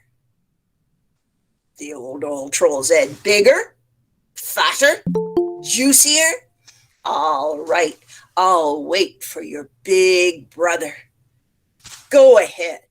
And so the second billy goat ran across the bridge, trip, trop, and joined his brother on the other mountain. And they started eating the sweet grass. Well, the next day, the big brother, the one with the great big horns, the one with the sharp hooves, he's right here behind me. You can see him. He's very big. And he looked over and he could see his two brothers on the other side of the mountain. I'm going to go across the bridge, he said. And he started across the bridge. Now he's quite heavy, so we have to make a very heavy sound. Trip, trop, trip, trop, trip, trop. And when he got to the middle of the bridge, he heard that voice. Are you ready, trolls? Let's do a very nasty voice. Who's that walking on my bridge? Trip, trop, on my bridge. Why, it's you, Big Billy Goat. I'm going to eat you up. And Big Billy Goat looked at that old nasty troll and said, eat me up? You want to eat me? Can you not see my big horns? Can you not see my sharp hooves? And then that big Billy Goat started backing up. And then he put his head down with his horns and he ran at the old troll. And he tossed that troll up into the air. And the troll went down into the water and was carried away. And that big Billy Goat, he walked across the bridge. Now, on the other side of the mountain, there are 3 Billy Goats, and they are singing their song. We're 3 little Billy Goats playing in the field, playing in the field, playing in the field. We're 3 little Billy Goats playing in the field, and our names are Gruff, Gruff, Gruff. The first Billy Goat had a fluffy white coat, a fluffy white coat, a fluffy white coat. The first Billy Goat had a fluffy white coat, and his name was Gruff, Gruff, Gruff. That second Billy Goat had a long white beard, a long white beard, a long white beard. The second Billy Goat had a long white beard, and his name was Gruff, Gruff, Gruff. The big Billy Goat had great big horns, great big horns, great big horns. The big Billy Goat had great big horns, and their names were Gruff, Gruff, Gruff. And that's a story from long ago. And it's an action song. And I invite the children. The children are quite scared sometimes of that mean old troll under the bridge. And so by inviting them to be the troll, they are not quite so frightened. And they usually just delight in being that nasty troll. So that is always a popular one with the children. And now I'll tell you another story. This one is for older children, or it could be adults too. And it's called The Guardian of the Pool. A long time ago in a land far away, on top of a mountain, there was a clear blue lake. At the end of the lake, there was a small hole, and the water pushed its way through that hole. It gurgled down through the rocky ravines. It threw itself off of rocky ledges and fell down, down, down into the valley below, and soon became a small river. The river worked its way across the plains and the grasslands until it was hemmed in by 3 giant stones. The water tried to get out. It went round and round and round, faster and faster and faster, making a giant whirlpool. At the bottom of the whirlpool, there was a great, big, silvery water python. Its unblinking eyes looked up through the shafts of the water. Its tongue went in and out, in and out. And there was coil after coil after coil wrapped around. He was at the bottom of the pool, for this giant, terrible water python was the guardian of the pool. Today he is looking up, for a young girl has come and is standing near the pool. Her name is Nagosa. She has come here today because she has heard that there is power in the snake's skin, power to heal all the ills of man and woman, power to heal if someone is brave enough to go down and touch his body. But as she stares into the water, she cannot make herself jump in. To look into those black eyes, to see that tongue going in and out, to touch that wet, cool skin, she cannot make herself do it. The snake is watching her. He sees that she is terrified. He sees that she is trembling even though the sun is warm on her brown skin. The snake would like to comfort her. Suddenly a voice is heard. Nagosa, Nagosa, come quick. Mother is dying for sure. Nagosa turns her head. Her sister is running across the field towards her. Nagosa makes a move to follow her sister, but then she stops. She thinks about her mother that rocked her in her arms when the crocodile tried to draw her into the water. Her mother who walked for miles and miles to get the reddish brown herb that would take the sting out of a scorpion bite. The mother who secretly would share her food with the children in times of famine. And Nagosa turns and she dives into the whirlpool. Down, down, down she goes. The snake calms the water. He turns his head so she will not see his black eyes, and he draws his tongue into his mouth. Nagosa reaches out and touches his skin, and then flailing with her arms and her legs, she shoots to the top of the whirlpool and climbs out, and she runs home with her sister. When she enters her hut, she is sure her mother is dead, for her face is the color of the ashes in the fire. Her breathing, Nagosa can't hear it. She rushes over to her mother and touches her on the forehead. She is praying that the stories she has heard about the snake being able to heal are true, but she has never known anybody that has touched that snake. Nagosa is not disappointed, for within seconds, their color comes into her mother's face.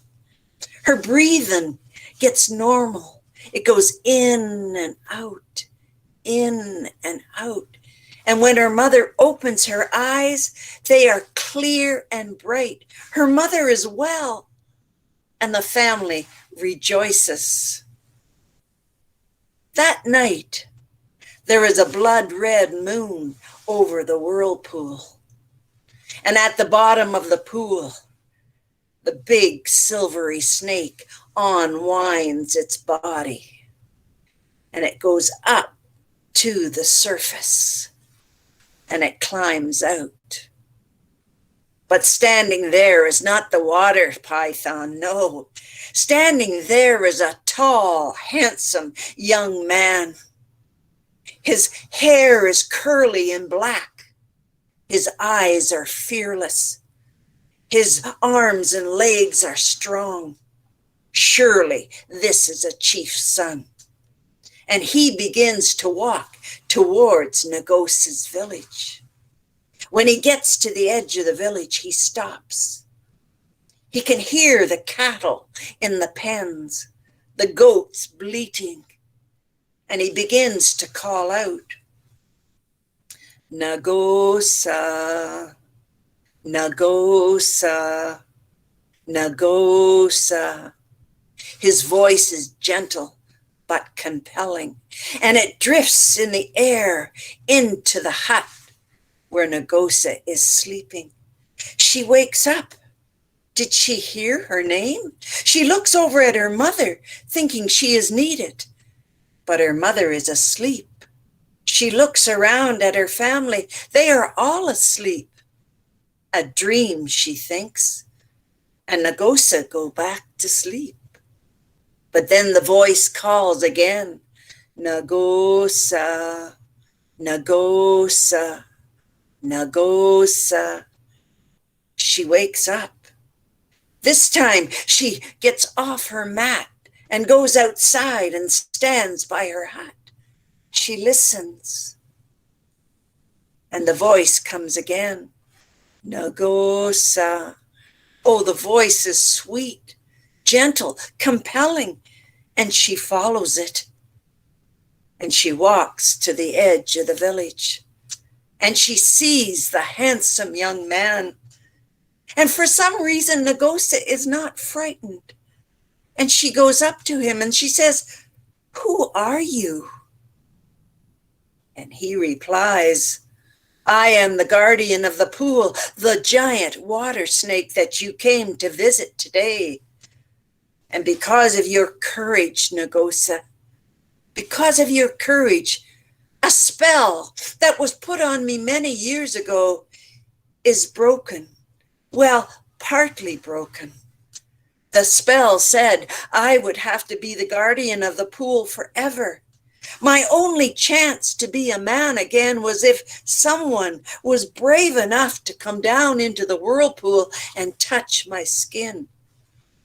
You, Nagosa, are the first person to ever have that kind of courage. And now, by night, I can come to you as a man.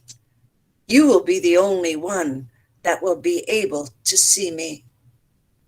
And so saying, he took from around his neck a necklace with beautiful moonstones, the color of watery green and blue, and the string was made out of the moonlight. And he put it around Nagosa's neck. And they talked. They talked to the wee hours of the morning. And now, when Nagosa has any free time, she comes to the whirlpool and she sits down and she begins to sing, for she knows how the water python loves the sound of human voice. And at night, Nagosa will take the necklace from the place she hides it, put it around her neck, and she waits. She waits to hear her name.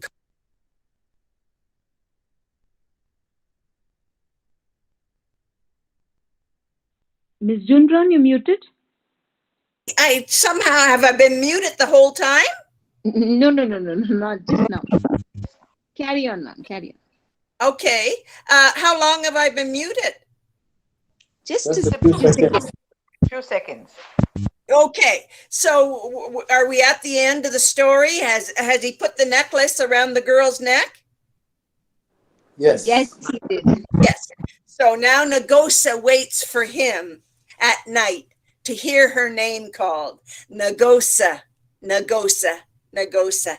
Now that story works for older children. It also works for adults, of course, because it's a love story. And that story comes from a book, Nelson Mandela's favorite stories. And I have added my own touch the way Susan does also. So that would be a good story for, the grade 8s or the older students or adults. And so the next story I would like to share with you, because Canada is such a multicultural country, and especially Toronto, I try and get stories from all over the world to share, because there's nothing better when a child feels its own culture is reflected in a story. So my next story is, and I wanted to just make a little note. The Nelson Mandela story, The Guardian of the Pool, is only one of a set of stories. Often young girls or women are left out of the story as the ones that have the courage to do something, the courage to change the problem, overcome the problem. So I have a whole set of stories about female heroines, females that can make a difference. And that one works well with that too. So the next story comes from China. And this one's called Big Man Drum. And you can find this story in Margaret Reed MacDonald's books. I get a lot of stories from her because she likes a lot of action in her story. And I want to make just another little mention of something. I don't have a good singing voice, but it doesn't matter to the children. When I sing, they join in, and just your love of telling and your enjoyment transfers itself over to the children. So this story is called Big Man Drum, and it's a participation tale.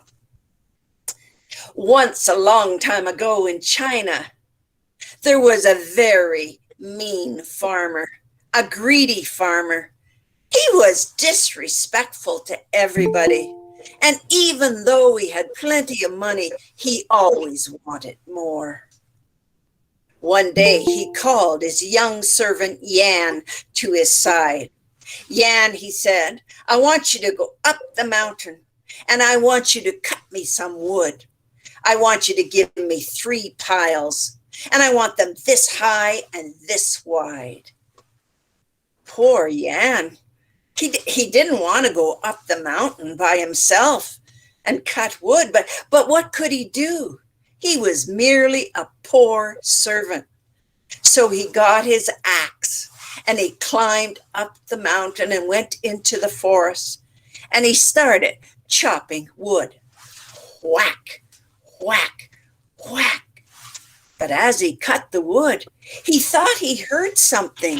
It was sort of a rustling sound. He looked around, but he saw nothing. So he continued to work. Whack, whack. He heard the sound again. But again, when he looked, he heard nothing.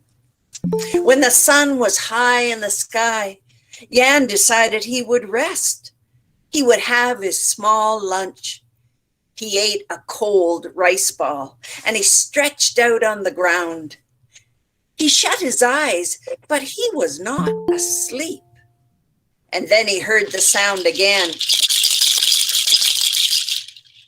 And then a band of monkeys came out of the forest, chittering and chattering.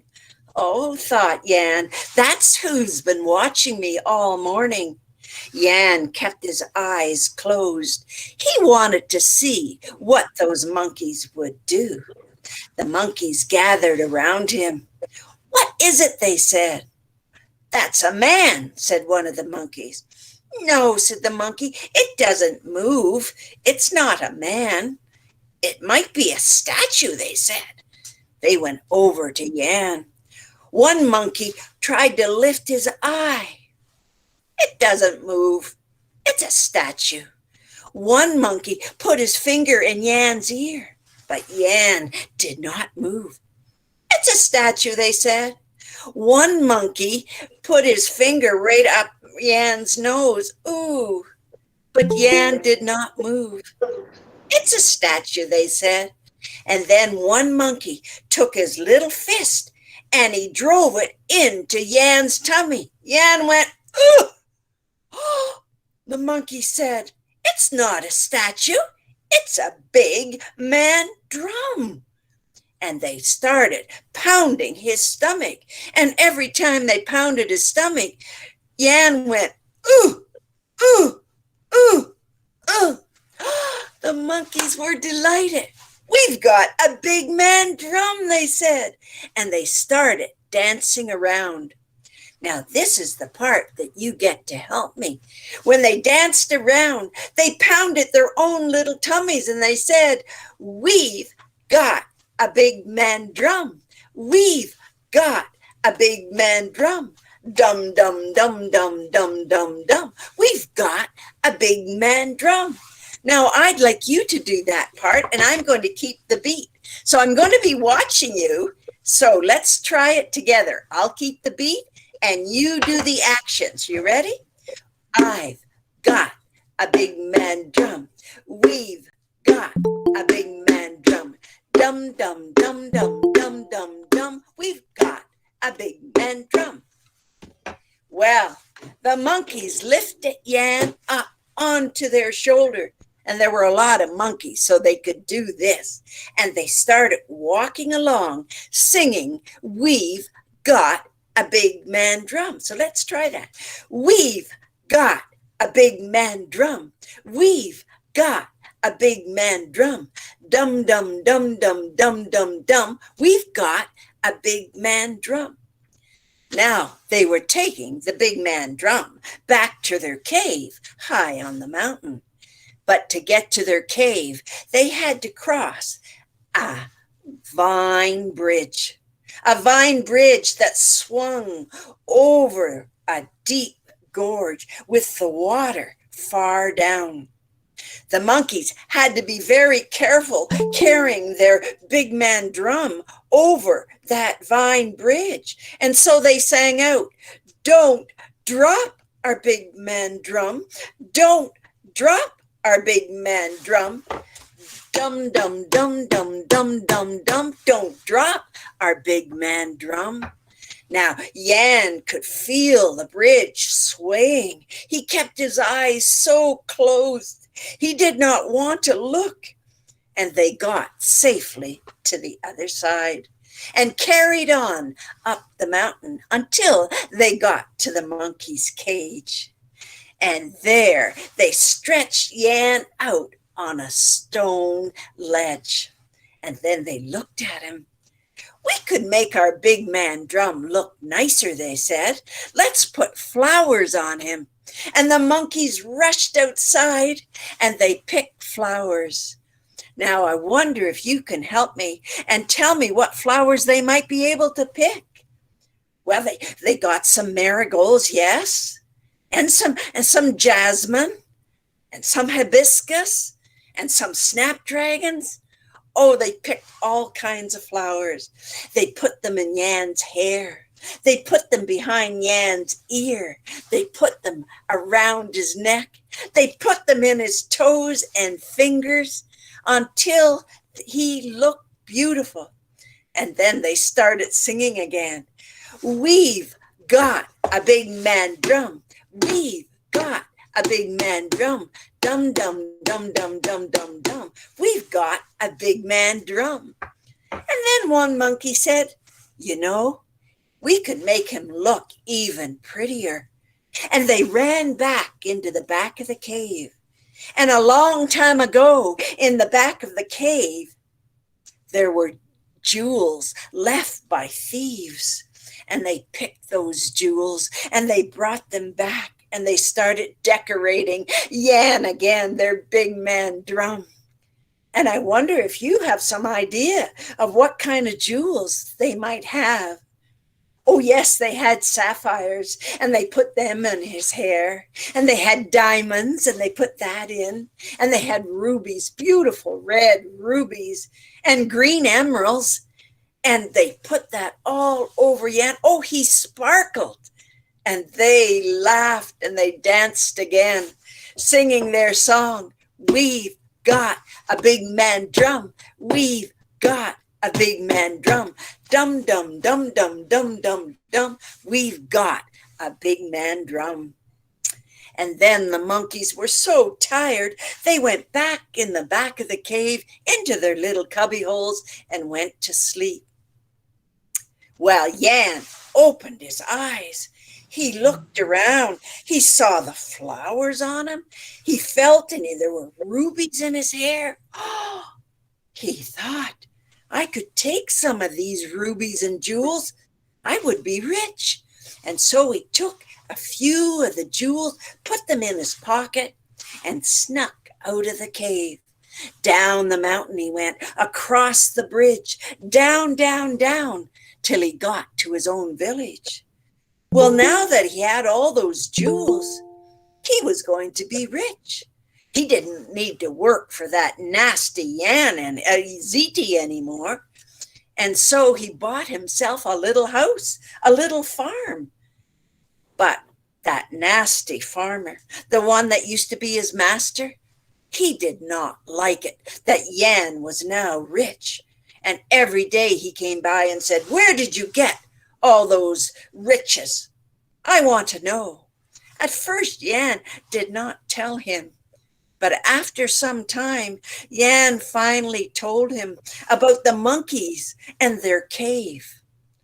Well, you know what that greedy farmer did. He went home. He said to his wife, "Get me a big bag. I'm going up the mountain." She gave him a big bag, and Ziti went up the mountain. He pretended to cut wood, but not very much. And then he laid down just like Jan had done, and he closed his eyes. The monkeys came around. "Oh, our big man Drum is back," they said. And they started poking at him. And then one little monkey took his fist and went, "Ugh," into Ziti's stomach. Ziti went, "Oh." It did not sound like their big man Drum, but they said, "Well, let's take this big man Drum back to our cave." And so they lifted him up onto their shoulders and they started their song. "We've got a big man Drum. We've got a big man Drum. Dum, dum, dum, dum, dum, dum, dum. We've got a big man Drum." And they carried him until they got to the swinging pine bridge. And they said the same song they said for Jan. "Don't drop our big man Drum. Don't drop our big man Drum." And Ziti had his eyes closed, but he was so frightened that he opened them. He looked down at the river below and he went, "Ah!" And the monkeys went, "Ah!" And they tossed Ziti off the bridge. Ziti went down, down, down into the water and was never seen again. Well, that happened a long time ago. But you know, sometimes up in the cave, the monkeys still think about their big man Drum. And sometimes they still sing their song about the big man Drum. And do you remember how it goes? "We had a big man Drum. We had a big man Drum. Dum, dum, dum, dum, dum, dum, dum. We had a big man Drum." And that's the story from China by Margaret Reed MacDonald, The Big Man Drum. It's a great participation tale, and the children love pounding on their stomachs. And I often get 3 children up at the front who will pound actually a drum like this. And it's just an old wash tub sometimes, but it has everybody joining in, which is what I like the most. And so my next story is Raymond Town Musicians. It's an old one by the Grimm's brothers, Wilhelm and Jacob. And a few years ago, I had the pleasure of telling this in Bremen in Germany. And it's always been one of my favorite stories. And I have made it a participation story. And this one works very well with adults too. I've had men that weren't interested in storytelling. They weren't going to do anything and they're sitting with their arms crossed. But when I get them to participate in this story, everybody has a good time. So let's try it. So once upon a time, a long, long time ago, there was a donkey that might have looked just like this. And that donkey had worked very hard for many, many years, pulling grain in a wagon to the mill for its owner. But you know, time had passed and the donkey was old and he wasn't as strong as he used to be. And so the master was going to get rid of him, sell him to a glue factory and get a younger donkey. The donkey overheard his master planning this and he thought, "Oh, what am I going to do? I don't want to be sold to the glue factory. I will run away." The very next morning when the sun came up, the donkey clip-clop, clip-clopped out of the farmyard and down the road. But when he got out of the farmyard and was clip-clopping down the road, what, he didn't know what he was going to do. He'd never, ever been out on his own in the big wide world before. And he thought, what will I do? How will I eat? And then he saw a sign right on a tree. And the sign said, Raymond Town needs musicians, needs a singer. Oh, said the donkey.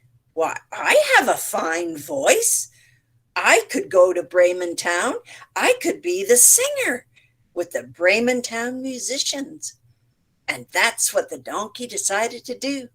And as he clip-clopped down the road toward Raymond Town, he decided he had to practice. And he began to sing his song. Hee-haw, hee-haw, hee-haw, hee-haw, hee-haw, hee-haw.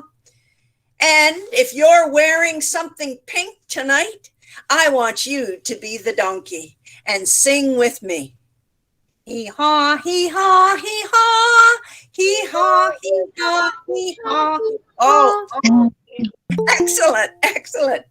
Well, you know, he hadn't gone very far when he heard this sad sound. He looked and he looked. There was no one up the road or behind him, no one to the left, no one to the right. And then he heard the sound again, and it was coming from the bushes.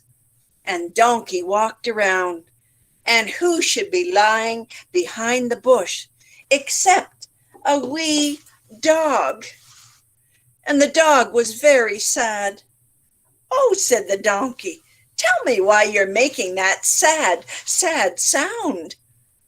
Oh, said the dog, I was my farmer's best hunter. I led the pack of dogs anytime we went out on the hunt. I could bray so loud everyone could hear. But now I am old. I can't run as fast as I used to, and the farmer wants to get rid of me. And so I've run away. But now that I'm out in this big world, I don't know what to do. Oh, said Donkey, I'm on my way to Raymond Town. I'm going to be a soloist with the Raymond Town musician. But dog, if you could join me, do you have a voice? Oh, I have a voice. I was the loudest one in the pack, said the dog. Well, if you could join me, said Donkey, we could be a duet. We could sing together with the Raymond Town musicians. And so Dog came out from behind the bushes and joined Donkey as they walked down the road. And they began to practice. Now, if you're wearing something white today, you can be one of my dogs. And the dog went, bow wow, bow wow, bow wow, bow wow, bow wow, bow wow. And Donkey went, remember you're wearing pink, hee haw, hee haw, hee haw, hee haw, hee haw, hee haw. And the two new friends went down the road practicing their singing. But they hadn't gone very far when they heard another sad sound. They looked up the road, down the road. They looked in the bushes. Meow, meow, came the sound. And then they looked up. And then on the first branch of a tree was a small little cat, making the saddest mewing sounds. Come down, cat, they said. Tell us your problem. The cat came down and she said, my problem is that I used to be the best mouser in my house. I caught all the mice and the rats, but now I am old and my teeth are worn and I can't catch them. And they are going to drown me. So I have run away. But now that I'm out in this big world, I don't know what to do. Oh, said Donkey, Dog and I have run away too. But we're on the way to Raymond Town. We're going to sing with the town musicians. Cat, do you have a singing voice? Oh, said Cat, do I have a singing voice? I was the best in the whole barnyard. Yes, I can sing. Well, come with us, they said. We could be a trio and sing with the Bremen Town musicians. And so the three new friends went off down the road practicing. Now, if you're wearing orange, perhaps you could be my cat. So Cat went, meow, meow, meow, meow, meow, meow. And Dog went, bow, wow, bow, wow, bow, wow, bow, wow, bow, wow, bow, wow. And Donkey went, hee haw, hee haw, hee haw, hee haw, hee haw, hee haw. Oh, they were having a good time. But you know, they hadn't gone very far. Yes, they heard another sad sound. They looked up the road and down the road. They looked in the bushes. They looked on the first branch of a tree. And then they heard it way, way, way up. And it was a rooster, a bedraggled rooster. Come down, they said. Tell us your problem. Why are you so sad? And the rooster flapped down. And Rooster, who looked just like this, said, all my life I have crowed early in the morning to wake up the sun for my family. But now I'm old and scraggly. They're going to put me in the pot and cook me. And so I have run away. But now that I'm out in the wide world, I don't know what to do. Oh, said Donkey, we have run away too, but we're on the way to Bremen Town to sing with the Cat Town musicians. Can you sing, Rooster? Sing, said Rooster. Didn't I wake up the sun every morning? Certainly I can sing. Could you show us, they said. Now, if you're wearing maybe green, you could be the rooster. And Rooster showed them what he could do. Cock-a-doo, cock-a-doo, cock-a-doo, a doodly doodly doo. And so the four friends went down the road. They were going to be a quartet and sing with the town musicians. And of course, they had to practice. Rooster went, cock-a-doo, cock-a-doo, cock-a-doo, a doodly doodly doo. And then Cat went, meow, meow, meow, meow, meow, meow. And Dog went, bow, wow, bow, wow, bow, wow, bow, wow, bow, wow, bow, wow. And of course, Donkey went, hee haw, hee haw, hee haw, hee haw, hee haw, hee haw. Oh, I love that donkey sound. Well, it's a long way to Bremen Town. And the animals couldn't make it in one day. And so night came along and they were still on the road by the forest and they had to find some place to sleep. So they picked a tree. Donkey stood at the bottom of the tree. Dog curled up underneath. Cat went to the first branch and Rooster went way up to the top. They were hungry. I wish I had a bone, said the dog. I wish I had some milk, said the cat. They were just about to close their eyes when Rooster called out, oh, I see a light. I see a light right over there. And where there's a light, there's a house. And where there's house, there's people. Maybe we can get something to eat and stay the night. And so the four animals trotted towards the light. But when they got to the light, and the house, they heard very angry sounds coming. There was shouting and yelling. I better look in the window, said Donkey. And Donkey went to the window and looked in. Oh, there inside was a band of robbers. And behind them was a table full of food. The head of the robbers, the captain, was counting out the money. One for me, one for me, one for me, one for you. Oh, said Donkey, we can't knock on the door. We have to think of some way of getting those robbers out of the house. And Donkey thought up a plan. Jump on my back, Dog, he said. And Dog jumped right on to Donkey's back. Jump on my, oh, that's Cat.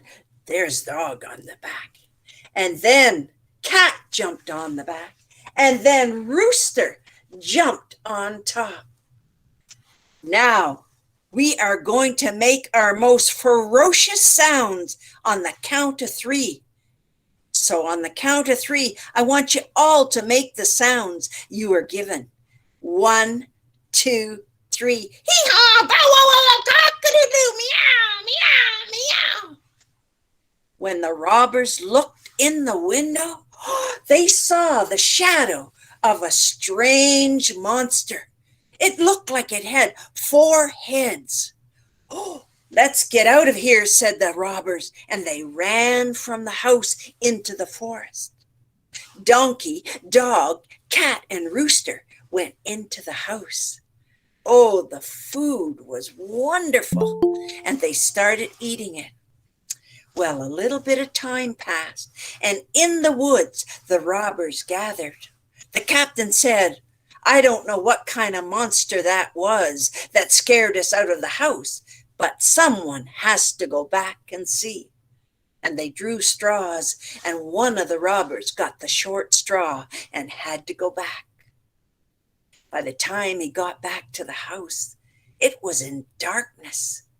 Well, Cat was curled up by the fire. Dog was sleeping on a mat. No, Donkey was by the door, and Rooster had gone up to the rafters. The robber came to the door. He crept in. He went over to the fire, and he was going to light a candle, and he poked it into the fire, but what he poked it into was Cat's eyes. Cat went, meow, and scratched at the robber's face. The robber tumbled over backward and fell on Dog that bit him in the leg. And then he ran past Donkey that gave him a good kick, and the rooster crawled out, cock-a-doodle-doo. The robber was so frightened. He ran back to the group and said, we can never go back to the house. There was a witch by the fire and she scratched me. There was a giant that bit me in the leg and a troll hit me, and I heard something saying, hang him, hang him. Oh, the house is full of monsters. We can never go back. And so the robbers ran from the forest. The next morning, when Dog and Donkey and Cat and Rooster got up, they looked around. It was a wonderful house. There was plenty of money there on the table, and there was still plenty of food. And Donkey said, I think we could live here. Perhaps we don't have to go to the Raymond town and sing with the musicians. And they all decided that was a very good idea. And they lived in that little house. But you know, sometimes they get together and they practice, just in case they ever have to go to Raymond town and sing with the town musicians. Donkey practices, hee-haw, hee-haw, hee-haw. Dog practices, bow wow, bow wow, bow wow. Cat goes, meow, meow, meow. And Rooster says, cock-a-doodly, doodly, doo. And that is the story of the Raymond Town musician. And if you go to Raymond Town, right in the middle of the square is the statue of Donkey, Dog, Cat, and Rooster. And so that's my story of Raymond Town. And as I say, it does work well with adults, although it is a funny little story. So how are we for time? We've got to, I think, finish June. Yep, that's fine. That's what I thought. If there's any questions.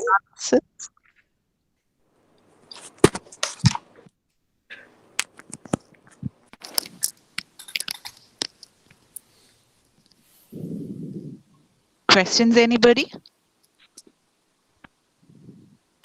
I guess everybody's really mesmerized, June.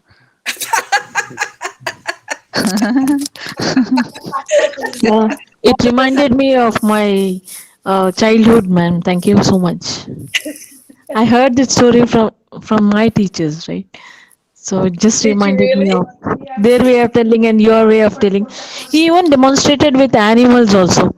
So that was really fantastic. Thank you for that.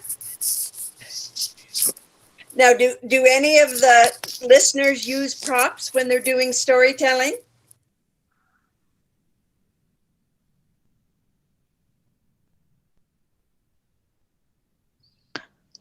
Nope. It's Ma'am, still stunned.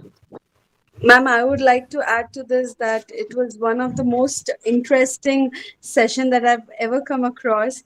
And in our institute, we were told to actually, tell a story by making ourselves the teaching aid. And the voice modulation that you had was amazing. The way you came across with your story was amazing. So thank you so much. There was so much to learn from you. Oh, thank you Nima? for Can that. we do this? Can we do this? Do the same with puppets, ma'am? Like finger puppets and other puppets. Yes, I sometimes have a puppet on my hand, but I never pretend the puppet is talking. I don't have that skill set. I think real puppeteers can do that, but I might just use it as a visual aid and not be pretending the puppet is talking.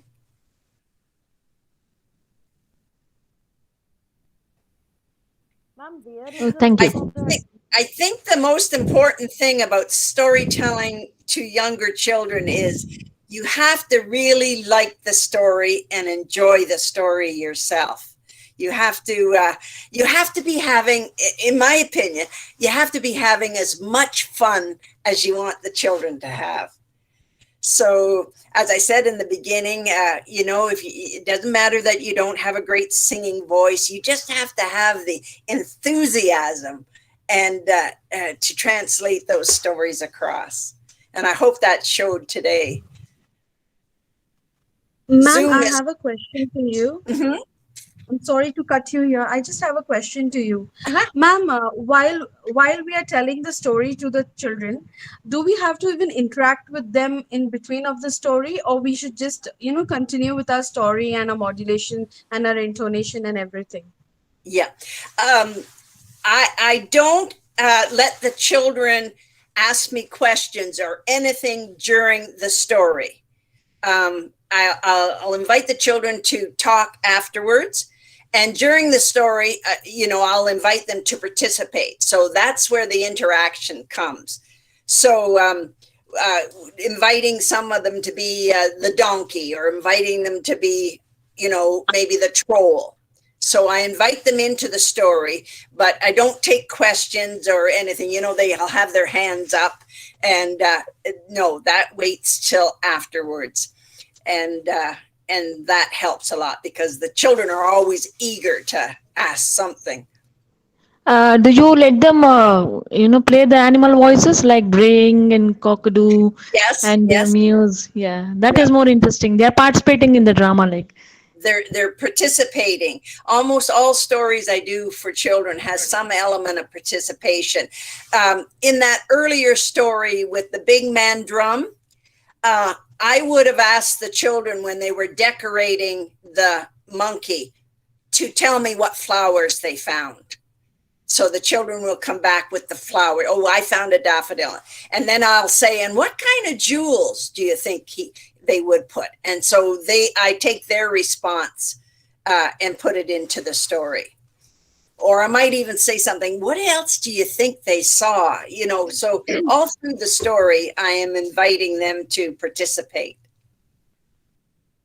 Excuse me, ma'am. Ma'am, it is necessary to dress up while a story in the time of a storytelling. Dress up. Did you say dress up? Yeah, Yes, dress up. June. Dress up is necessary.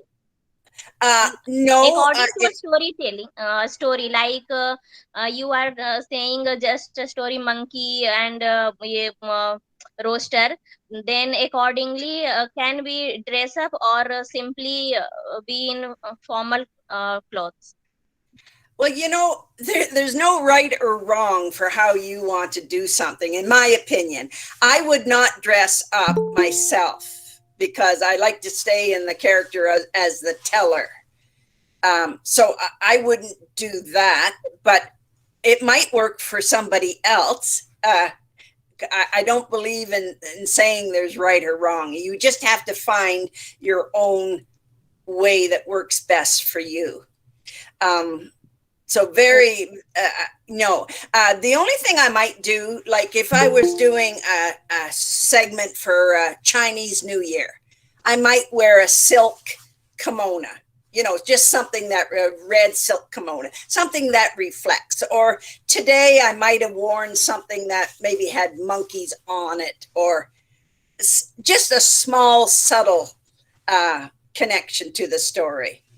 Okay, ma'am. Thank you. Is what I do personally. Thank you, Ms. ma'am. June Brown. You really wowed us with your lovely voice. That was amazing. Thank you once again. Thank you, audience. We have Dr. Nina Gayatri to address the gathering. June, can I ask you to do this dum the thing again? Okay. We've got Yep. So you're hitting your stomach. The children are all hitting their stomachs. And it goes like this. We've got a big man drum. We've got a big man drum. Dum, dum, dum, dum, dum, dum, dum. We've got a big man drum. So I have children doing the drumming, and I might be drumming at the same time, and the rest of the children are hitting their stomachs. We've got a big man drum. Well, thank you. Ace Novations got a big storyteller. Dum, dum, dum, dum, dum, dum, dum. A perfect evening, June. Ace Novations gets benchmarks. We've just set another one. This June, we just can't forget. We at Ace Novation are born from stories. We create stories, mingle into stories, and have become a story. And the wonderful young story brings to you stories and storytellers from all corners of the earth. Those who tell stories rule the world. Teachers, you already rule the world. Ace Novation just helps you rule better. We bring you storytelling courses, beginners, intermediate, and advanced certified courses taken by international storytellers. Check our website, contact us. And while you do that, do register for the World Storytelling Championship 2021, ages 3 upwards, and the Teacher Storytelling Championship 2022. Come, be crowned, win exciting prizes. Dear teachers, we are the powerhouses of the world. Let's together power the change and make a difference. Thank you. Thank you, ma'am. An episode that depicts a character in the long run is a story that each of us admire, and we heard many such episodes. Remarks Major Rajan, founder and CEO, Ace Innovation, Singapore. Sir, may we have you to give the closing remarks? Thank you. June Brown. Thank you, ma'am. June Brown, thank you, ma'am. Thank you. Thank you, and thank you for the invitation. It was my pleasure. June Brown, that was beautiful. You made it so memorable. So many stories in such a short span. And each story is wonderful. Your voice modulation was excellent. Thank you, Major. We've really made our day today. Thank you so much. You're welcome. And you brought the stories alive. Thank you, ma'am. Thank you, organization. Oh, I hear a child's voice. That's wonderful. Thank you, Mom. Oh, thank you for listening. I wish I could have seen you. Thank you, ma'am.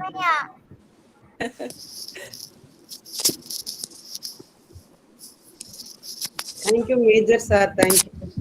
Thank you. Thank you for all. Thank you. Thank you, Shiva Shakti. Yes. Thank you, ma'am. We Thank are you. using storytelling for the special education or special needs children. Today I am benefit more experience for you and other. Thank you for organization. Thank you for this is all our session. Thank you. Mr. Abdul Rakib, please get your teachers and students to, register for our competition, and please register for our courses also. Yes, ma'am. Okay. Thank you. Thank you, sir.